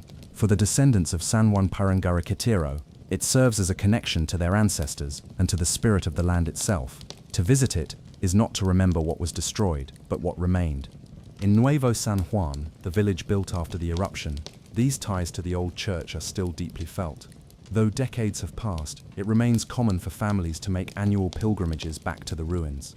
On certain holy days, candles line the edge of the lava field, and voices rise in prayer, not in grand processions, but in quiet gatherings, soft songs, whispered intentions, old prayers remembered from childhood. Local artisans craft wooden replicas of the church, painted in earth tones and set with tiny crosses. Elders keep stones taken from the church's foundations, wrapped in cloth, tucked into drawers like relics. School children are taught not just the science of the eruption, but the stories about the miracle, about the sacredness of place, and about what it means to belong to something that was almost lost. And yet the church doesn't belong only to the past. In many ways, it remains a symbol for the present, for endurance, for faith, for the quiet strength of rural life, and for the deep spiritual traditions of the Purepecha people. Because while much attention has been paid to the eruption and the church's survival, less is often said about the rituals that continue around it. There are still those who carry out ceremonies among the ruins, quiet, unannounced, usually at dawn or dusk. They bring offerings, ears of corn, woven cloth, water, ash. They burn herbs and whisper prayers in a language older than the stones. These aren't performances. The volcano, too, has quieted but has never been forgotten. Its black cone looms in the distance, a permanent reminder that the earth breathes and shifts and sometimes erupts without warning. But it is not feared in the same way it once was. Instead, it is respected. It is included in the ceremonies, named in prayers, honored like a relative. So now, picture this scene as evening falls. A golden sun sinking behind the black horizon, long shadows stretching across the lava fields, the silhouette of the church sharp against the sky, a few villagers standing in the broken archway, heads bowed, hands folded, smoke rising from a bundle of burning copal, silence, deep and warm, settling over everything. This is what remains. Not just a ruin, but a place that listens, a place that carries the weight of hundreds of voices and still whispers them back, gently, to those who are willing to hear. In the next part of our journey, we'll explore the deeper legacy of the church, how its story continues to shape identity, art, belief, and the human desire to find meaning in disaster. Walk slowly now. The lava underfoot has long since cooled, but the air still remembers. The wind carries the soft hum of stories, not told loudly, but whispered, as if passed from stone to tree, from candle to breath. This is not just a tale of fire and ruin. It is a story of memory becoming myth, and of how a small village church, half buried in volcanic rock, came to live forever in the minds of those who had lost everything. Once the people of San Juan Parangaricatero resettled and rebuilt their lives in the new village nearby, the story of the church didn't remain behind. It followed them into their conversations, into the lullabies they sang to their children, into the prayers they whispered when the earth trembled again. Over time, those stories began to shift. Facts remained, but meaning deepened. The church's survival became more than just an act of nature. It became sacred. Elders spoke of how, during the height of the eruption, they had seen the church glow, not from fire, but from a golden light within. Some claimed that when the lava approached its walls, it stopped, as if repelled by something unseen. Others said they heard hymns coming from inside the building, even after it had been evacuated. These weren't meant as factual reports, but as reflections of awe, truth, in a place like this, does not always wear the clothes of science. The myth of the unburned church grew with each telling, but it never lost its core, that something had protected it. Whether it was divine intervention, ancestral spirits, or the mountain itself showing mercy, everyone had their own version. What united all these beliefs was reverence. As the decades passed, the ruins became a pilgrimage site, not in the formal religious sense, but in a quieter, more intimate way. People came not only to see the church, but to feel it. They touched the lava, still rough and sharp in places, and placed their hands on the stone walls that had endured. Some cried, some prayed, some simply sat and listened. There were stories, too, of people having dreams before they visited. Dreams of a church floating on black seas, of ancestors pointing the way through smoke and ash, of music without source, heard only at the foot of the church's altar. Whether these stories were shared around kitchen tables, told by tour guides, or etched in travelers' journals, they added layers to the place, like mist weaving through the trees. Children who grew up hearing these tales carried them into adulthood. Some became storytellers themselves, passing down the myths to newer generations. Others became protectors of the site, working to preserve the ruins and ensure the stories were not forgotten or misused. Interestingly, the church also became a space where the line between indigenous tradition and Catholic faith blurred even further. For centuries, the Purépecha people had woven their ancestral beliefs into Christian practices. After the eruption, that weaving became tighter, more symbolic. The church wasn't just a Christian monument anymore. It was also seen as a vessel of older powers, guardians of earth, wind and fire, a sacred meeting point between worlds. In this way, the church became more than an artifact. It became a threshold. Visitors who come with open hearts often describe a feeling of weightless silence when they step into the shell of the church. The roof is gone, but the sky above feels like a dome. The altar is worn, but seems strangely whole. Light filters through broken windows in soft golden beams, as if time is paused there, not dead, just deeply resting. Some say the church offers healing, that to walk its perimeter is to let go of something heavy, that to kneel among the ash is to find clarity. There are no formal rituals left to guide them, but somehow, everyone seems to know what to do. Light a candle, speak softly, breathe deeply, let the silence answer you. In recent years, efforts to document and archive these stories have grown. Scholars have come with notebooks and microphones, but the villagers are careful. They know that sacred things can be broken by too much analysis. They share their stories, but they protect their mystery. Not everything needs to be explained. Some truths live best in the in-between. This is the great lesson of the church that refused to burn. That some places are not just remembered, they remember you. That some ruins are not broken, they're still speaking. And that some fires don't destroy, they reveal. As you rest now and let this part of the story settle, picture the church as it stands today, half buried in lava, yet impossibly alive. Wind passes gently through its empty windows, moss grows along the stone, birds nest in the cracks of its bell tower, and somewhere in the silence, if you listen closely, you might still hear the echo of a hymn.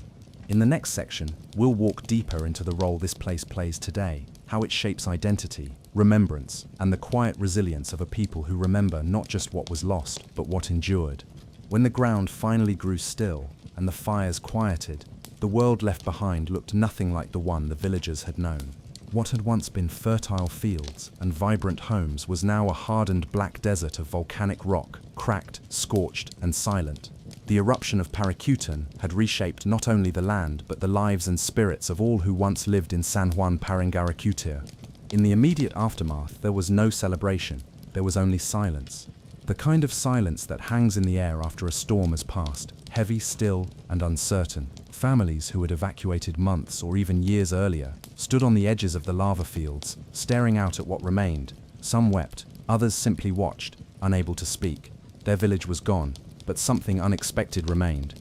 Rising from the hardened sea of black rock like an island in a storm, stood the church, or rather part of it. The steeple and sections of the walls had survived the lava's advance, protruding eerily from the basalt like the bones of a forgotten cathedral. The altar, buried beneath ash and cooled stone, remained intact beneath layers of darkness.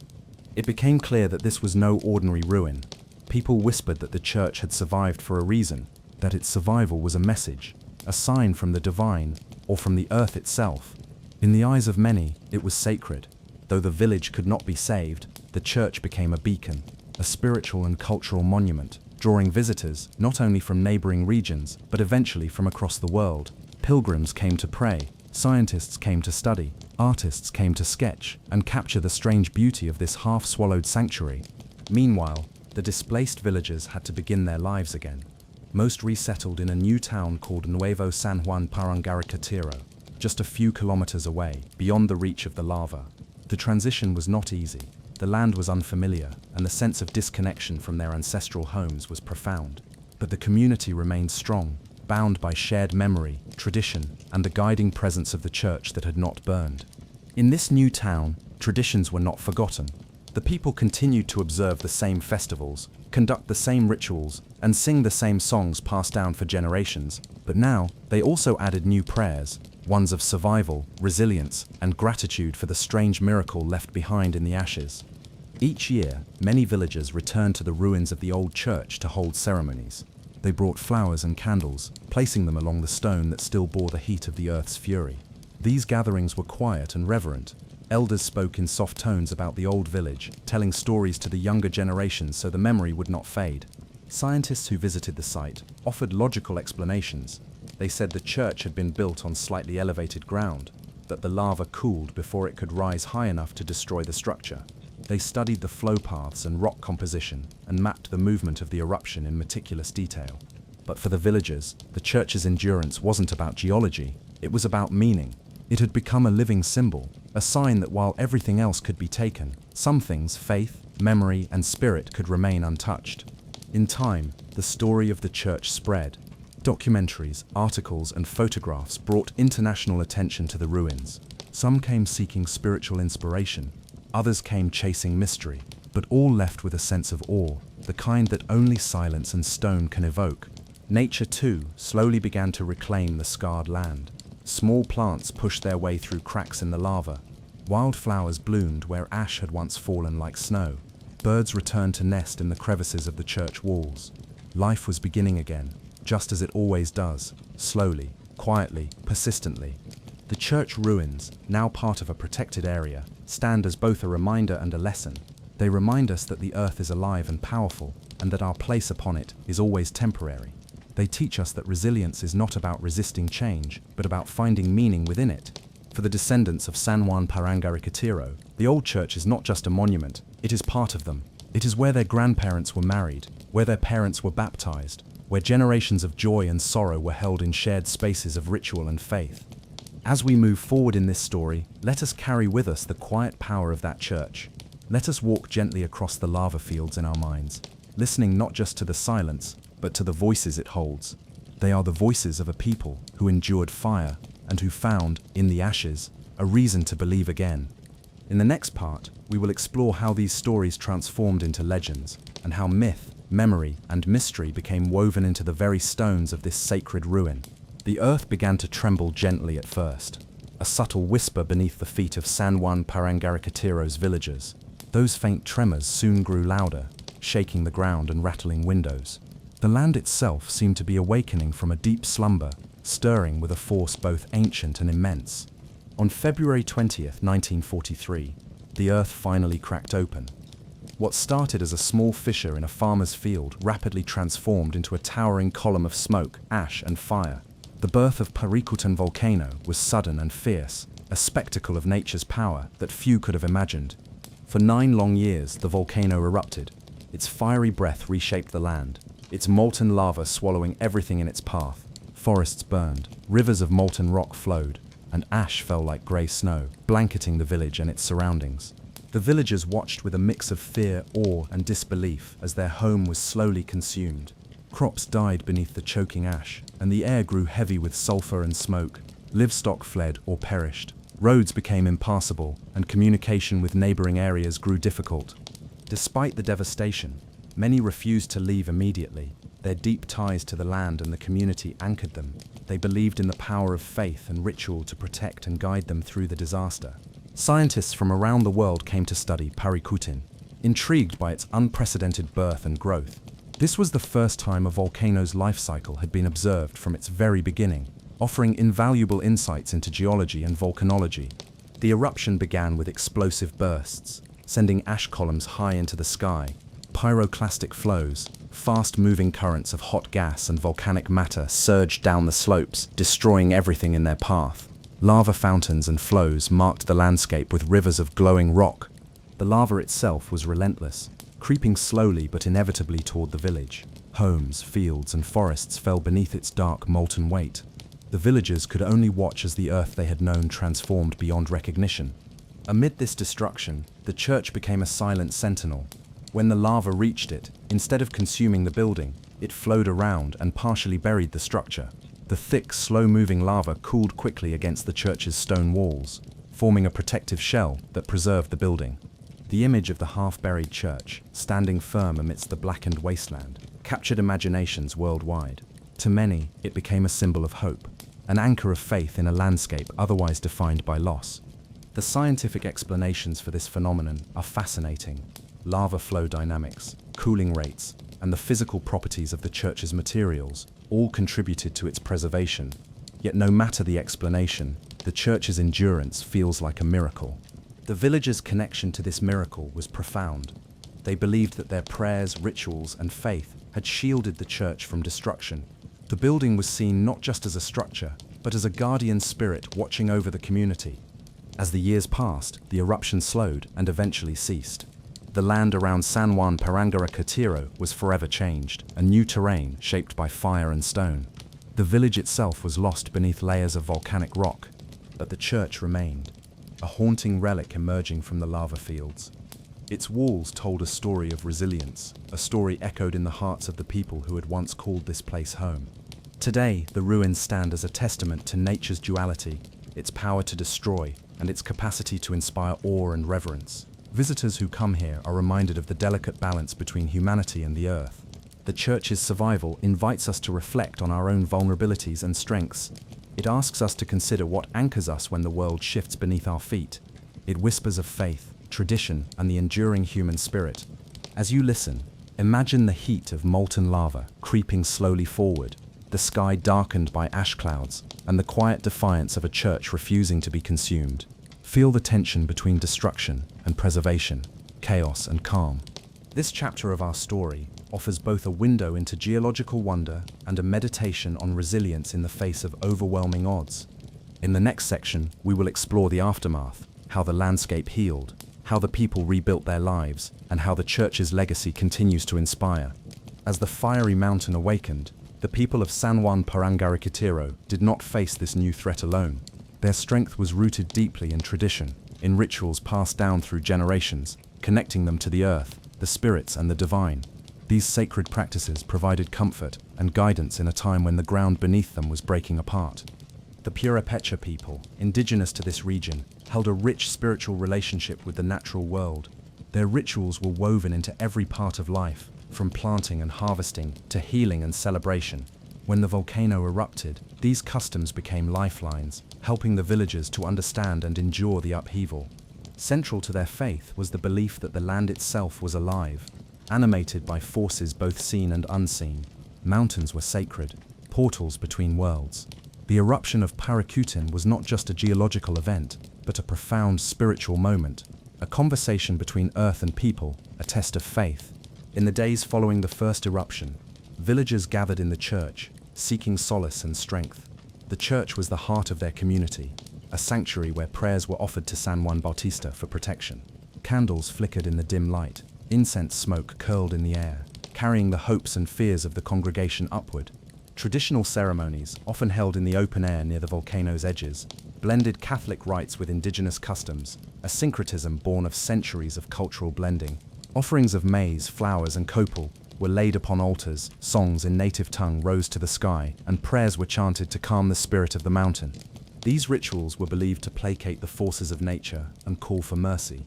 Elders acted as spiritual guides, leading the community through rites that balanced respect and supplication. They taught that the volcano was not an enemy, but a powerful ancestor expressing its will, demanding acknowledgement and harmony. The church itself, with its steadfast walls and sacred icons, was a symbol of hope amid destruction. Inside, the faithful continued to gather, even as ash darkened the sky and tremors shook the ground. The rituals offered a sense of continuity, a thread linking past, present, and future. Children learned the prayers and songs, their voices rising alongside the elders. Despite the fear and uncertainty, these moments created a sense of unity and resilience. The community held fast to the belief that their rituals could influence the course of events. As the lava crept closer, engulfing homes and fields, villagers adapted their practices. Processions moved from the village square to safer ground, carrying sacred objects and relics. Pilgrimages to the church ruins became acts of devotion and remembrance. The mixture of faith and nature created a unique cultural landscape, a place where human courage met the overwhelming forces of the earth. This spiritual landscape remains etched in memory and legend, passed down through stories and songs. Outside observers marveled at how the villagers maintained their traditions despite devastation. Anthropologists documented the ceremonies, noting how they embodied a deep understanding of the environment and a profound respect for the unseen. In time, the eruption slowed, and new land formed from the cooled lava. The church, half buried yet unbroken, became a pilgrimage site, a testament to faith's endurance. Visitors came not only to see the geological wonder, but to feel the sacred presence that seemed to linger among the ruins. Today, descendants of the original villagers continue to honor these rituals. Annual ceremonies commemorate the volcano's birth and the church's survival, blending history and spirituality. These events are quiet, reverent, and deeply moving, a living link to a past that shaped identity and place. As you listen, imagine the flickering candlelight inside the church, the whispered prayers carried by the breeze, and the sacred songs echoing across the ash-covered land. Feel the connection between earth and spirit, between destruction and hope. This story invites us to reflect on how humans find meaning and strength amid natural disaster. It reminds us that faith, tradition, and community are powerful forces that shape resilience. In the next section, we will explore the scientific perspective, the eruption itself, how it transformed the landscape, and the lasting impact on the environment and people. Welcome. Find a comfortable place, let your body relax, and prepare to journey with me into a story of resilience, mystery, and quiet miracles. This is a tale whispered through time, told softly by the winds that sweep across an ancient landscape. Listen with calm and ease, and allow these words to carry you gently, like the slow flow of lava that shaped a village and a church that refused to burn. Long before the earth trembled and the skies darkened, there was a small village nestled in the heart of Mexico's Michoacán region. San Juan Parangaricatiro was a place where tradition thrived and daily life flowed in harmony with nature's rhythms. The villagers, mainly Purepecha people, lived simply but richly, tending fields, crafting pottery, and honoring the land and their ancestors with deep respect. The village was surrounded by lush forests and fertile soil, nourished by centuries of volcanic activity that had shaped the landscape. The people knew the power of the earth beneath their feet. The mountains and volcanoes were both providers and keepers of secrets, deserving reverence and care. San Juan Parangaricatiro was a community bound tightly by faith and ritual. The heart of the village was its church, a small but sturdy stone building that served as a sanctuary, a gathering place, and a symbol of hope. It was dedicated to San Juan Bautista, a protector and patron whose presence was felt deeply by all. The church was built with the hands of villagers themselves, each stone laid with intention, each beam raised with prayer. It was more than a building, it was a living part of the community, a witness to births, marriages, festivals, and quiet moments of reflection. Inside, the air was always thick with the scent of burning copal incense and fresh flowers. The walls were adorned with colorful murals depicting saints and local legends, painted by skilled artisans who infused every stroke with devotion. The church bell rang out daily, calling villagers to mass, marking the passage of time and signaling celebrations and ceremonies. Children learned their first prayers here, couples took their vows, and elders sought comfort during hard times. Life in San Juan Parangaricatiro was peaceful, but not without its challenges. The villagers respected the nearby volcano Paracutane, understanding its power and unpredictability. Oral traditions spoke of eruptions centuries before, of the land's ability to change suddenly and forever. In February 1943, the earth began to stir. At first, there were faint tremors, whispers beneath the soil that many dismissed as distant or harmless. But soon the ground cracked open in a farmer's field just miles from the village, and a column of smoke and ash began to rise. The villagers watched in awe and growing fear as the volcano Paracutane was born before their eyes. What started as a small fissure rapidly grew into a towering cone of fire and stone, spewing ash, lava, and gases that darkened the skies. The eruption changed everything. Crops were buried under ash, water sources became contaminated, and the air filled with a choking haze. the villagers faced a difficult choice: to stay and fight for their homes, or to leave everything behind for an uncertain future. Despite the danger, many refused to abandon their land immediately. Their connection to the earth, their homes, and the church was profound. Stories tell of villagers gathering in the church, praying for protection, for calm, and for the safety of their families.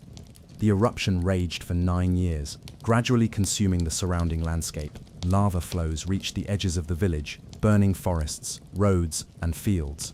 One by one, homes were swallowed by molten rock. Yet amid this destruction, a miracle captured the hearts and imaginations of those near and far. The church itself stood firm, resisting the lava's relentless advance. Though surrounded and partially buried by thick black rock, its walls remained standing. The image of the church, half buried but unyielding, became a symbol of hope and endurance. It seemed to defy the very forces of nature that threatened to erase the village from memory. Scientists and volcanologists studied the eruption closely, marveling at how the church endured. Theories abound about how the lava cooled and solidified around the structure without consuming it entirely. To the villagers, the church was not just stone and mortar, it was a sacred protector, a testament to their faith and connection to the land. Today, the ruins of San Juan Parangaricatiro's church rise from a vast blackened landscape. Visitors who come here are greeted by the haunting silhouette of its walls against the sky, a reminder of nature's power and human resilience. As you listen, allow yourself to feel the weight of this story, the calm before the storm, the terrifying birth of a volcano, and the quiet strength of a community rooted deeply in tradition and faith. In the next section, we will explore the rituals and beliefs that sustained the villagers through this ordeal, and the ancient customs that helped them find meaning amid the chaos. Welcome to this quiet corner of history. Let your mind drift as we journey through a forgotten place, once filled with life, now swallowed by silence. Tonight, we travel to a village where time has stopped, and the walls still remember. Houska Castle, tucked into the rugged cliffs of Shengshan Island, was once a thriving fishing village, a small coastal settlement nestled within the Zhoushan archipelago off China's eastern seaboard. Life here had continued for over 5 centuries, bound to the rhythms of the East China Sea. Its 2,000 or so residents relied on fishing, farming, and a tight-knit sense of community. The village, isolated by its location and terrain, became self-reliant out of necessity. The terrain around Houska was steep, with rocky paths connecting it to other parts of the island. Ferries to the mainland were infrequent, and there were no direct roads. Even basic infrastructure, electricity, water systems, education was a struggle to maintain. Yet despite this, life thrived. Children played in narrow alleyways between stone houses. Smoke rose from wood fires in the early morning. Fishermen set out before sunrise in wooden boats passed down through generations. Every element of daily life was tethered to the sea. Tides determined sleep patterns, weather determined income, and the harvests from the water fed entire families. In many ways, Houska remained timeless. The stone homes were built with local materials, thick walls for insulation, tiled roofs to endure salt winds. Many featured family altars and hand-carved furniture. The communal atmosphere created a village identity that had been stable for generations. But this tranquility wouldn't last. The modern world, in creeping waves, began to close in on Houska. In the 1980s and 90s, China's rapid urbanization brought roads, electricity, and job opportunities elsewhere. Houska, perched on a cliff with no easy access, was left behind.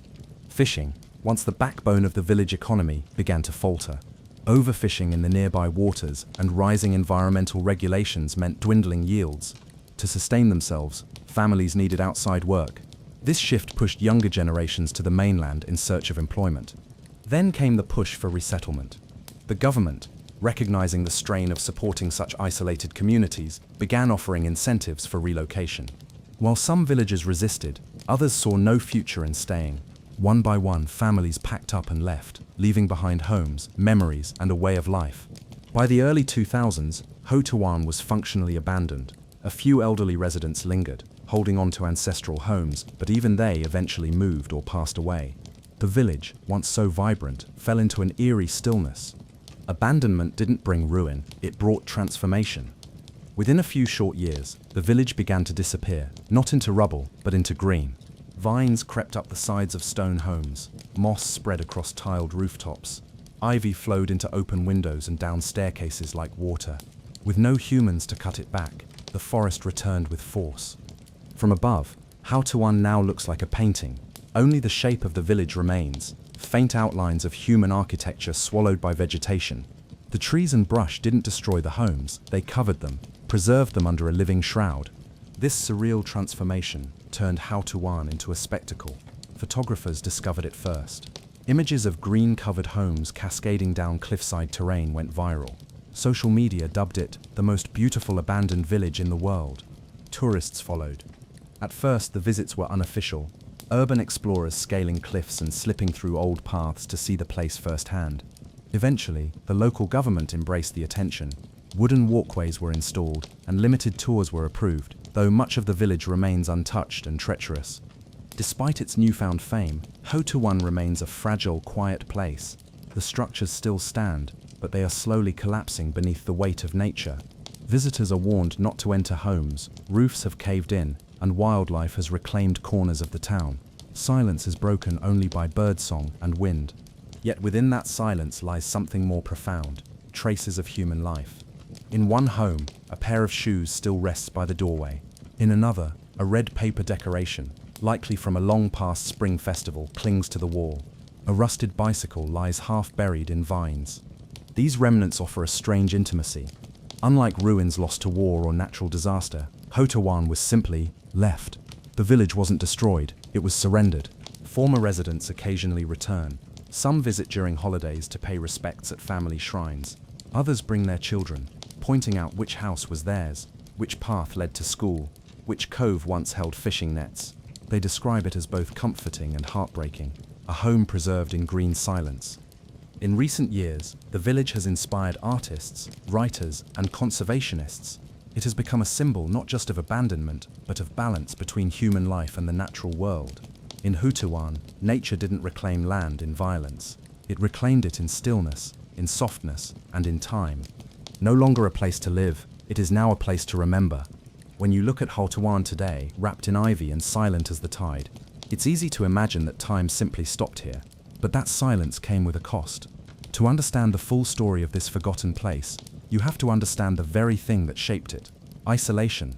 From the beginning, Houtuan was cut off, not by intention, but by geography. The village is perched on the far northeastern edge of Shengshan Island, one of the easternmost points in all of China.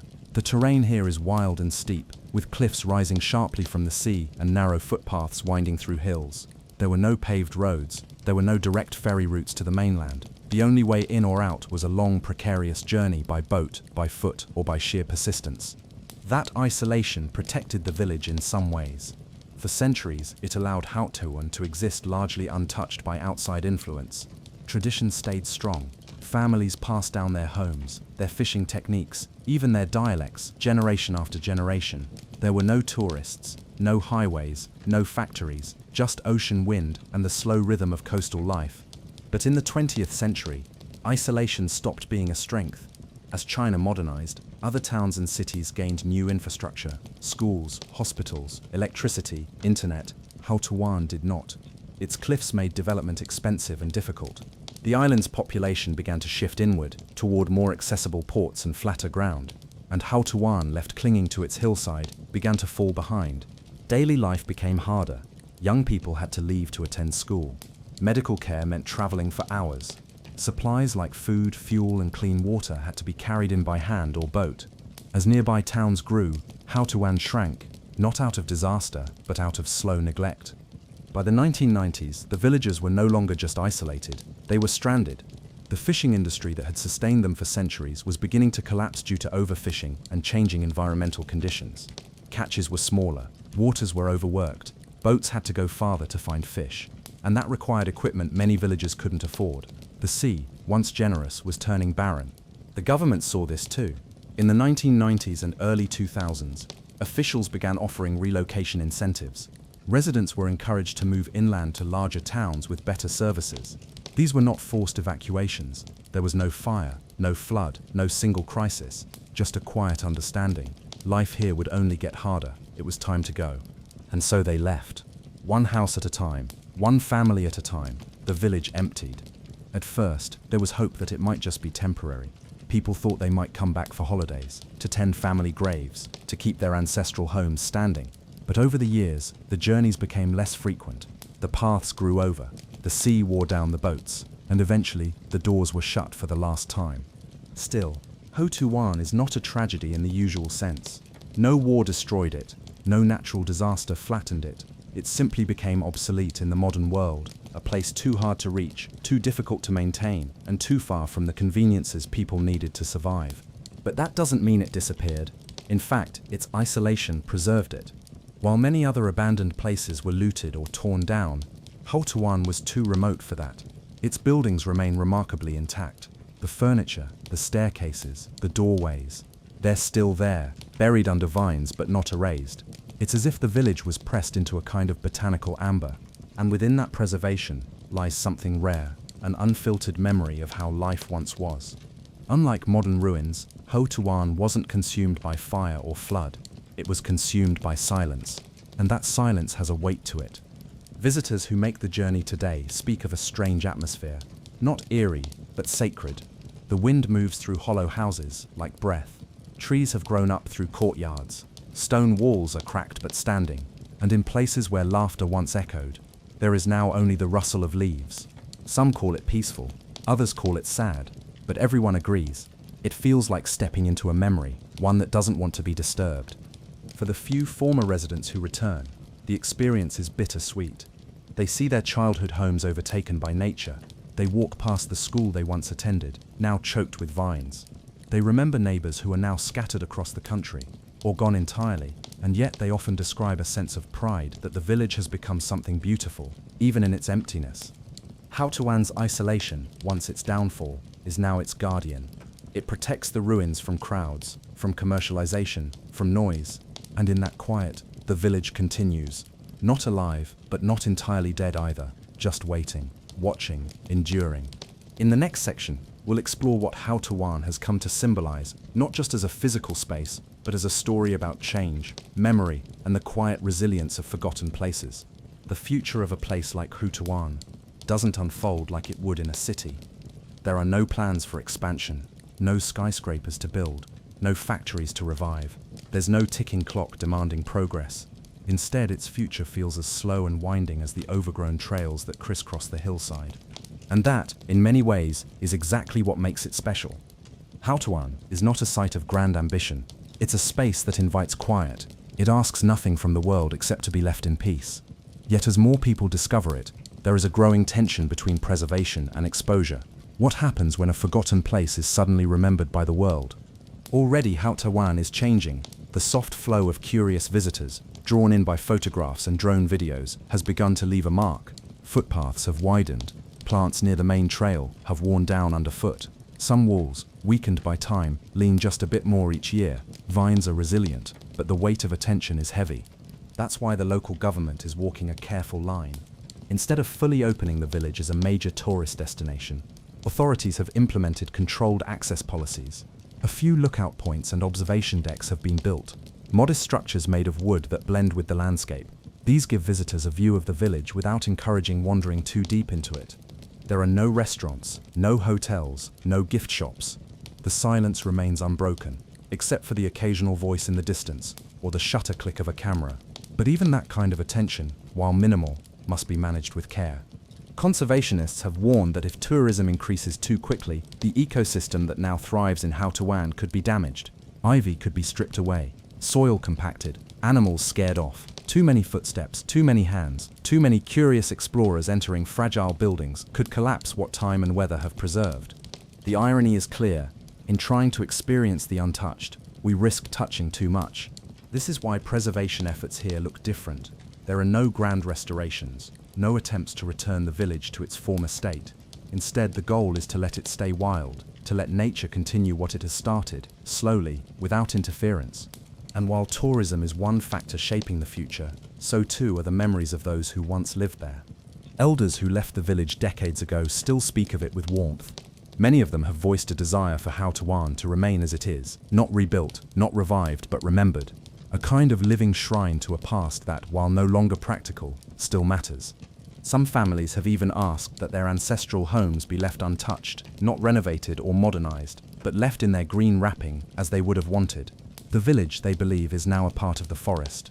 It belongs to the hills and the wind as much as it once belonged to them. A few younger residents of Shengshan Island have expressed interest in creating a small memorial space, not a museum, but a place to document stories, photographs, and names of those who once called the village home. But they too want it to be quiet, low impact, nothing flashy, just a small place to sit and remember. And then, of course, there is time. Time is the truest caretaker here.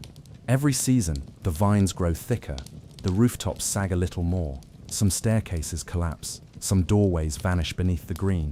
In another decade, even more of Houtuan will likely fade from view, but that doesn't mean it will be forgotten. Already, the village lives in a strange space between physical and symbolic. It exists in memory, in photographs, in the imaginations of those who've never even been there. It has become a story, a lesson, a soft voice reminding us of how easily things can be lost and how quietly they can endure. Perhaps that is its true future, not as a destination, but as a reflection of change, of the way people move and landscapes shift, of how quickly we outgrow what once sustained us, and how rarely we return. For those listening to this story tonight, far from that quiet hillside, you don't need to see Houtuan to feel what it means. The story is simple but powerful. A village was built, a community thrived, time passed, needs changed, people left, and nature came home. There was no great tragedy, no villain, just time. And sometimes, that's the most haunting part of all. So now, as the final moments of this story drift over you, allow yourself to imagine it one last time. The narrow alleyways, wrapped in green, the stone homes with windows wide open to the sea, the silence, soft and total, and above it all, the sound of wind brushing against leaves that grow, slowly, where footsteps used to fall. Houtuan is no longer a place where people live, but it remains alive in another way. In memory, in mystery, and tonight, maybe, in your dreams. If you were to visit Houtuan today, your journey would begin long before you ever reach the village itself. The closest city is Shanghai, but Shengshan Island, where Houtuan rests, lies far to the southeast, surrounded by the restless waves of the East China Sea. After a train or car ride to the coastal city of Ningbo, you'd board a ferry. The ferry cuts across open water and passes through the scattered isles of the Zhoushan archipelago. Finally, you'd reach Shengshan, quiet, green, and steeped in sea mist. From there, the last leg of the journey is done on foot. It's a slow, steep hike up a mountain trail. The air gets saltier, the trees grow denser.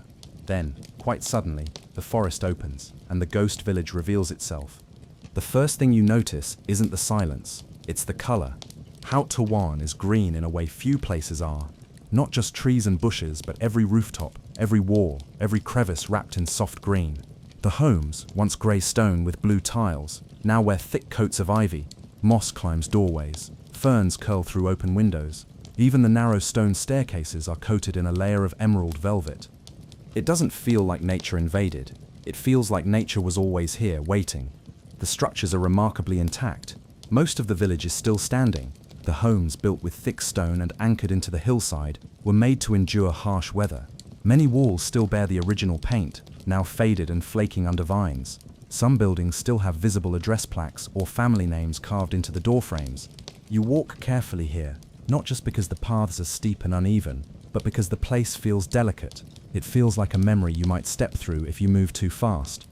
Local authorities have installed wooden walkways in certain areas to guide visitors through the village without damaging the vegetation or the buildings. These paths are raised, narrow, and often surrounded by waist-high ferns and sunflowers growing wild. In places, bamboo leans overhead, forming green tunnels that filter the daylight into soft, flickering patterns on the ground.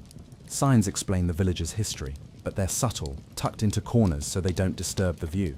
There are no vendors here, no loudspeakers, no guides barking instructions, just signs and steps and silence. You'll often see other visitors, but they move slowly too, whispering, taking photographs, pausing to stare at something small, a rusted spoon in the dirt, a pair of shoes by a door, a red ribbon tied to a post. Every object feels like an artifact. Inside the homes, if you're allowed to peek in, the floors are covered with leaves and soil. Beams have collapsed in some places. Others look almost frozen in time. A teacup on a table, a mirror cracked but still hanging, curtains slowly dissolving in the breeze. Animals have returned too. Birds nest in the eaves, lizards dart along window ledges, bees and butterflies hover over the flowers. At night, you might hear the distant bark of wild dogs or the chirp of frogs echoing through the village like a lullaby. But more than anything, it's the atmosphere that leaves a mark on you. There is no buzz of traffic, no electricity hum, just the wind, and sometimes the sound of waves breaking far below the cliffs. Many describe the feeling as peaceful, others call it sacred, and a few admit that it's haunting, not because it feels threatening, but because it makes you think of your own life, your own home, what it might look like decades after you leave. The government has taken a surprisingly light-handed approach to preservation. Rather than restore Houska or turn it into a manicured tourist attraction, they've chosen to let it exist as it is. The balance between human ruins and plant life is fragile, and too much interference could erase the very thing that makes it special. That said, measures have been taken to protect it. The wooden walkways prevent erosion and keep foot traffic off vulnerable ground. Signs discourage entering certain homes where roofs have begun to sag. Visitor numbers are kept low. Some parts of the village are entirely closed off to give nature room to grow undisturbed. Occasionally, former residents are invited to return for ceremonies or festivals. These events are quiet, respectful affairs, typically involving ancestral offerings, moments of reflection, and guided walks. The people who once lived here often find comfort in seeing their old homes still standing, even if they are wrapped in vines. For those unfamiliar with rural life in China, Houska might seem like a fairy tale, a place too poetic to be real. But for those who know these islands, it is simply part of a much larger story. A story of migration, of environmental change, of economies shifting and villages fading. And yet, among all the forgotten places in China, Houska stands apart. Why? Because it was forgotten so gracefully. It didn't collapse. It didn't burn. It wasn't erased or destroyed. It was simply left alone. And in that stillness, it became something rare. In our final section, we'll explore what the future might hold for this ghost village. Is it destined to fade completely back into the earth? Or will it live on, in memory, in myth, and maybe in a few cautious footsteps along the ivy-covered path? In the modern age, places like Houska are often treated as curiosities, photographed, filmed, posted online with eerie captions and mysterious music. But beneath the images and surface-level fascination lies something deeper. Houska has become more than a village. It has become a symbol. A symbol of what exactly? That depends on who you ask. To some, Houska is a living metaphor for nature's quiet dominance. In an era defined by urban sprawl, pollution, and human expansion, the village stands as proof that no matter how permanent our buildings may seem, they are only ever temporary guests on the land. When we leave, even for a short time, nature doesn't wait. It doesn't ask permission. It returns, soft and slow, like mist creeping down a hill. And in Houska, that return was total. Unlike so many abandoned places around the world, this village didn't burn or collapse. It was covered gently. Every roof is blanketed in moss. Ivy flows like water through shattered windows. Bushes bloom where children once played. Trees rise from kitchen floors. The result is surreal. Not the harsh decay of a ruin, but a fusion of past and present, man-made and wild. It's not destruction, it's transformation. Artists have been drawn to this image. Painters, poets, and filmmakers have interpreted Houska as a kind of post-human Eden. It appears in documentaries and photo exhibitions, often framed as a warning about climate change or rural decline. But the most powerful interpretation doesn't come from outsiders. It comes from those who once lived there. Former residents don't describe the village as cursed or haunted. They describe it as sleeping. They don't mourn its collapse, they respect its endurance. Many speak of the land with affection, not regret. They remember harvesting seaweed, playing on the beach, and hiking the steep paths between homes. Some believe the greenery that has overtaken their village isn't a sign of loss, but of rebirth, a natural evolution.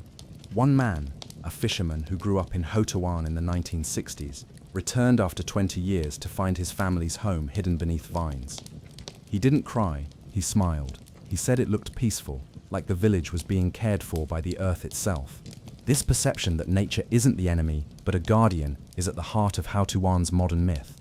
Of course, not everyone sees it that way. Some urban explorers and influencers visit for spectacle. They want haunting drone shots, overgrown staircases, strange angles. To them, the village is a background, a momentary thrill. But even those visitors often leave with more than they expected, because Houska doesn't shout, it whispers. Its power lies not in what's gone, but in what remains. A bowl still resting on a windowsill, a door left ajar, a set of stairs leading nowhere. These fragments are quiet, but they speak. They tell you that people lived here, laughed here, ached here, and then moved on. This emotional weight is what sets Hotuwan apart from so many abandoned places. It isn't terrifying, it isn't tragic, it's tender. There's also something universally relatable about its story. Many people, especially in rural areas around the world, know what it's like to watch a town fade, jobs disappear, schools close, children leave and don't return. Hotuwan is just one example of a global pattern, one that continues today. And yet there's something oddly comforting in knowing that the village wasn't erased. It still stands, cloaked in green, whispering reminders to those who listen. In recent years, the Chinese government has taken steps to protect the village, not from decay, but from overexposure. While some wooden walkways and signs have been installed to guide visitors, most of Hotuwan remains untouched.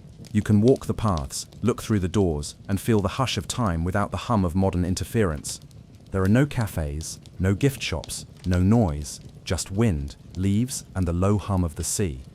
In this sense, Hotuwan has become a kind of living museum, not curated, not reconstructed, but left exactly as it was.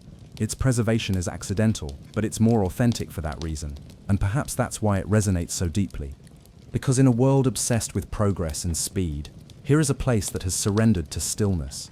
Here is a village that doesn't try to be remembered, but simply endures. Visitors often say that time feels different in Hotuwan. Minutes stretch into hours. Sound seems to travel slower. Every step feels like it carries weight, not because of fear, but because of reverence. You find yourself moving gently, whispering without meaning to, as if speaking too loudly might disturb something sacred. And maybe that's the true essence of the village, a reverence for the ordinary. Not everything has to be preserved in glass cases. Not every ruin needs to be rebuilt. Sometimes, letting go is a kind of honoring, and in letting Hotuwan go, its people may have created something more lasting than they ever imagined.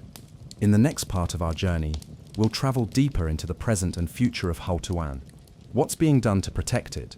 What stories are still hidden beneath the vines?